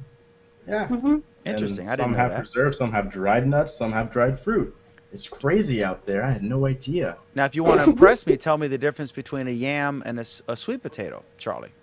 It's something that old people eat, so... Hey! People who don't live at the gym like you do. I need protein. Let me tell you, sweet potato and yams, to me, they're the same thing, except, yeah, depends on how you flavor it. To me, it's just the same thing. All right. Good to have you with us, Charlie. Let's go to Alan, and while Charlie and Cadeas switch mics. Alan, how was your Google Plus week, sir? It was really good. First of all, I want to remind Pam and Sheila that yes, it is Friday the 21st that photos are due, as well as anybody else who is part of the photo hunt. Friday the 21st, 5 p.m. Mountain Time. I'm in trouble. Hey, you at least have one in. Yeah, she said it, it's like, it's like, yeah, as long as you get at least one in, you're good. Yep. But my Google Plus week was really good. It's been really busy. I've been getting a ton of stuff done for Glass, a ton of stuff done for a pile of other things. You asked what our post of the week was, and that was a really good question. It prompted me to go back and look, and it's pretty close. I had 2 posts this week about Legos, and both of those got really good responses. Some really good discussion, not as much as I would have wanted on one of them, but some really good discussion. And a post that I made at the end of last week I'm going to bring up, which was me talking about my a year having touched Glass. That also got some really good responses. So it's been a pretty Glass-filled week or so for me, which has been exciting. I'll also take this opportunity to quote Kevin. His most interactive post was about the Google Glass Roadshow that he went to in Atlanta last weekend.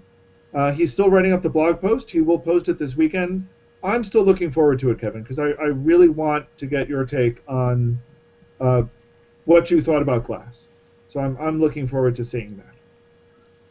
Kevin, when you post that, tag me and I will share it. All right, let's go to Cadeas, and real quick before we hear from Cadeas, please, if you're watching, if you want to check out your own stream and tell us what your most interacted with post was this week, we'll stick that up on there. There are some delays sometimes in the comment tracking system, but we'll try to get to it. But just check it out real quick, and we'd love to hear it, no matter what it's about. Cadeas, how was your week? How was your Google Plus week? For the most part, relaxing. I didn't do very much posting this week. Probably my post of the week would probably be me finally playing with the Nexus 5 camera. I'd never given it a chance because I really knew it would disappoint me. So I kind of played with that for the first time this week, and yeah, so that's really it. Well, what was the result? Did you find it was? I can get some satisfactory pictures out of it as long as there's enough light, really. So, yeah. I mean, you're not going to get like depth of field or anything from any kind of camera like that, but were you yeah. impressed overall? In pretty good circumstances, you were getting Yeah, I did one of each type of picture. I did a photo sphere, then I did a panorama, and then I played a little bit with the HDR, the camera HDR, and then I did HDR myself. And I was kind of shocked, but it kind of shocked me a little bit. It performed a lot better than I thought it would. I'm staring at a picture right now. It performed a lot better than I thought it would. But yeah, I couldn't use. It still can't quite replace the iPhone when it comes to photos and video. But everything else, I still love the phone other than that. So I still stand by it. I did a video with my Note 2. I forget why I had to do it, but with my Note 2 instead of my Vixia camcorder. This is before I got my NEX7. And the video was amazing. But I brought in a light, a big white box light, and real soft. And it was in a pawn shop / antique store. So there was a good backdrop. And if you want to find this, just do a Google Plus search for my name and Newtown Antiques. And the post actually went viral. Got a bunch of shares and +1s. Not viral, but like you got a lot of interaction. And it was an amazing quality video considering it was from a phone. Now, like I said, you don't get the depth of field or anything like you would from an APS-C or a full frame sensor. Right, obviously. But still, also you can't stick a, Canon 5D in your pocket, right? So there's a compromise and give and take. So my Note 3 is awesome too, with the video and the pictures. Just fantastic. And I'm glad that it's getting that way. Have you tried an iPhone? More and more people are taking photos. Pam?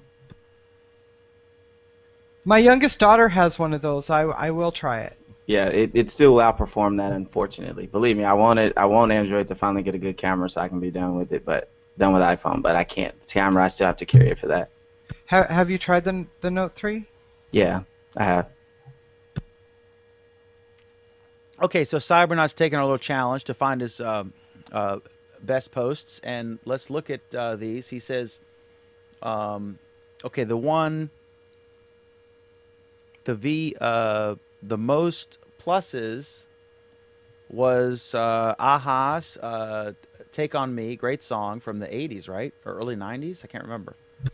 And his most interactions, let's see, the more I see of this guy, the more I like. Wow, that pic came in all kinds of wrong. Mike Rose, like the famous version of Joe Lunchbox.